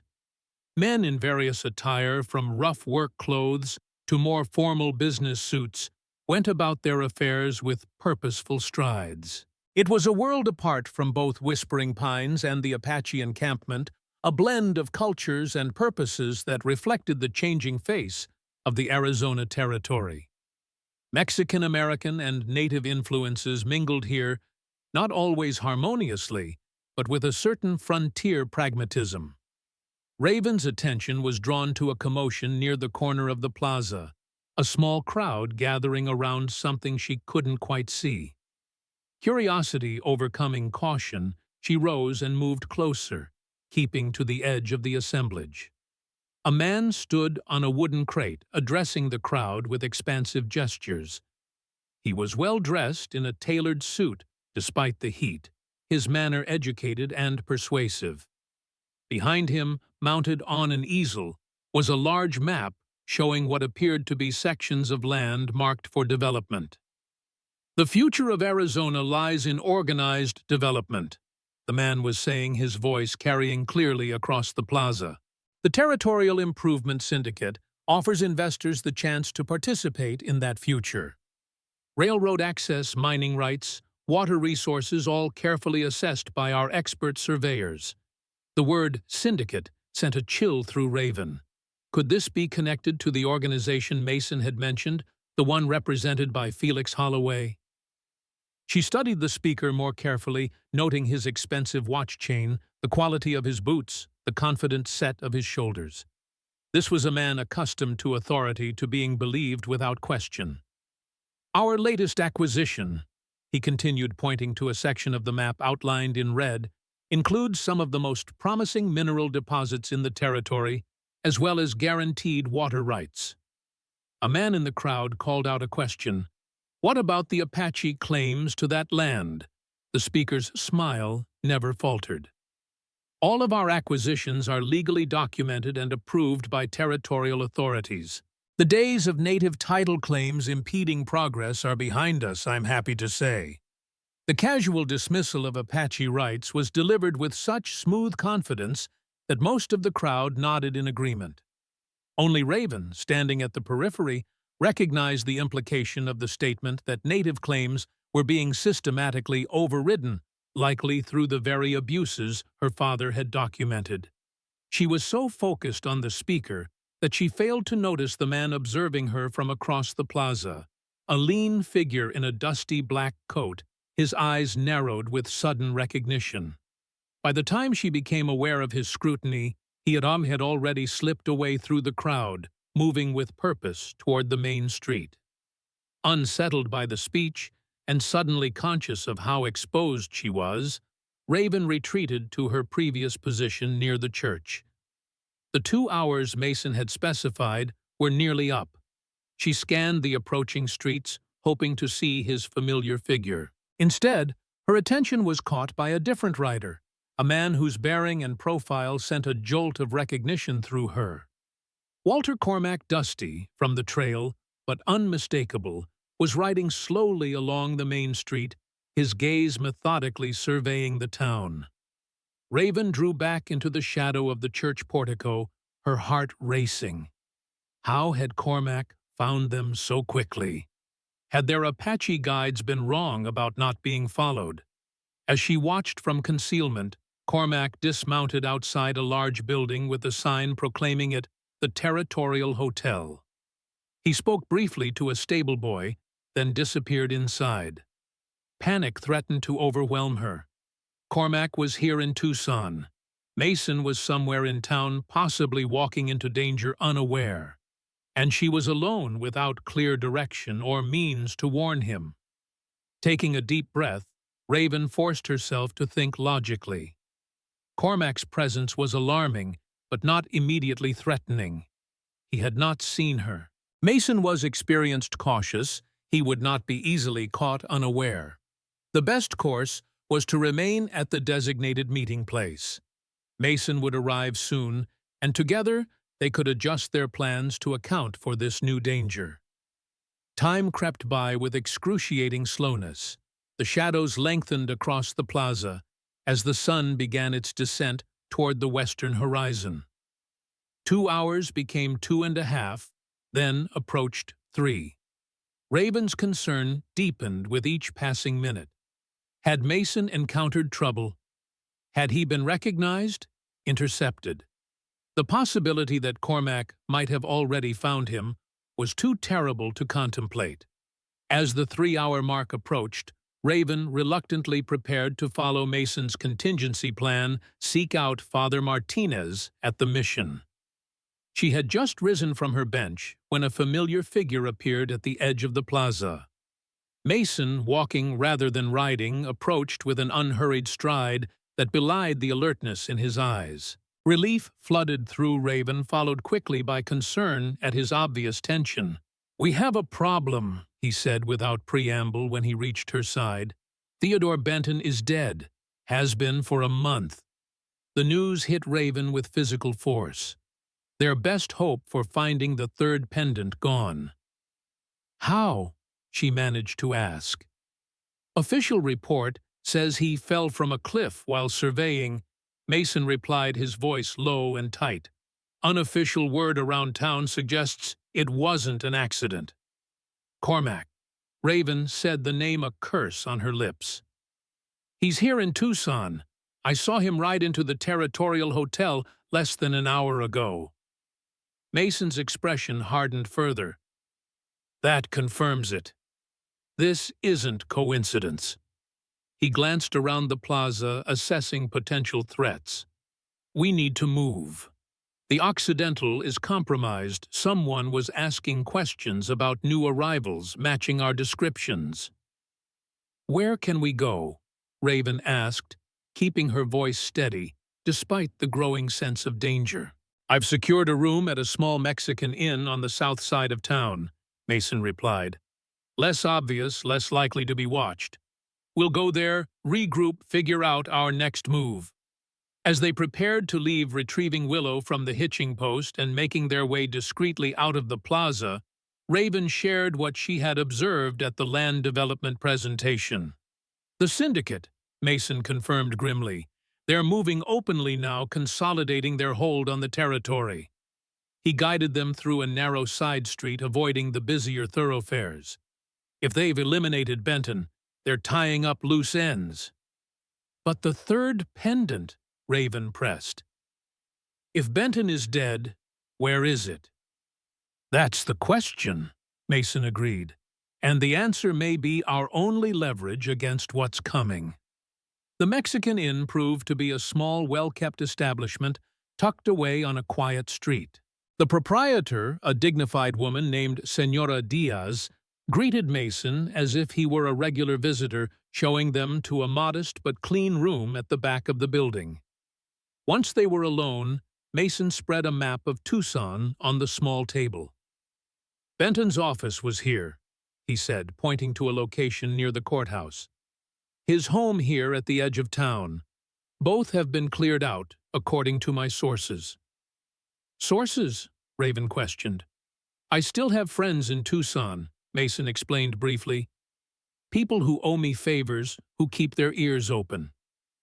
And none of them know what happened to the pendant, Raven asked, disappointment evident in her voice. No one knew about it specifically, Mason replied. But there's a possibility.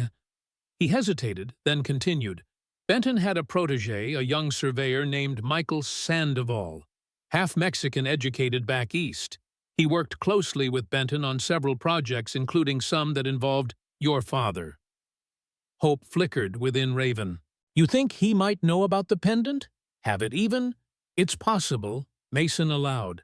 But finding him may be difficult.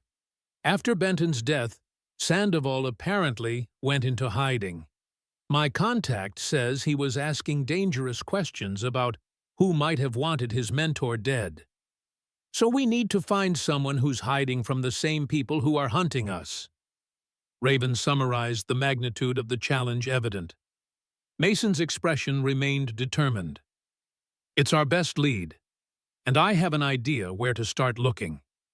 They spent the remainder of the evening planning their next moves, speaking in low voices, despite the privacy of their room.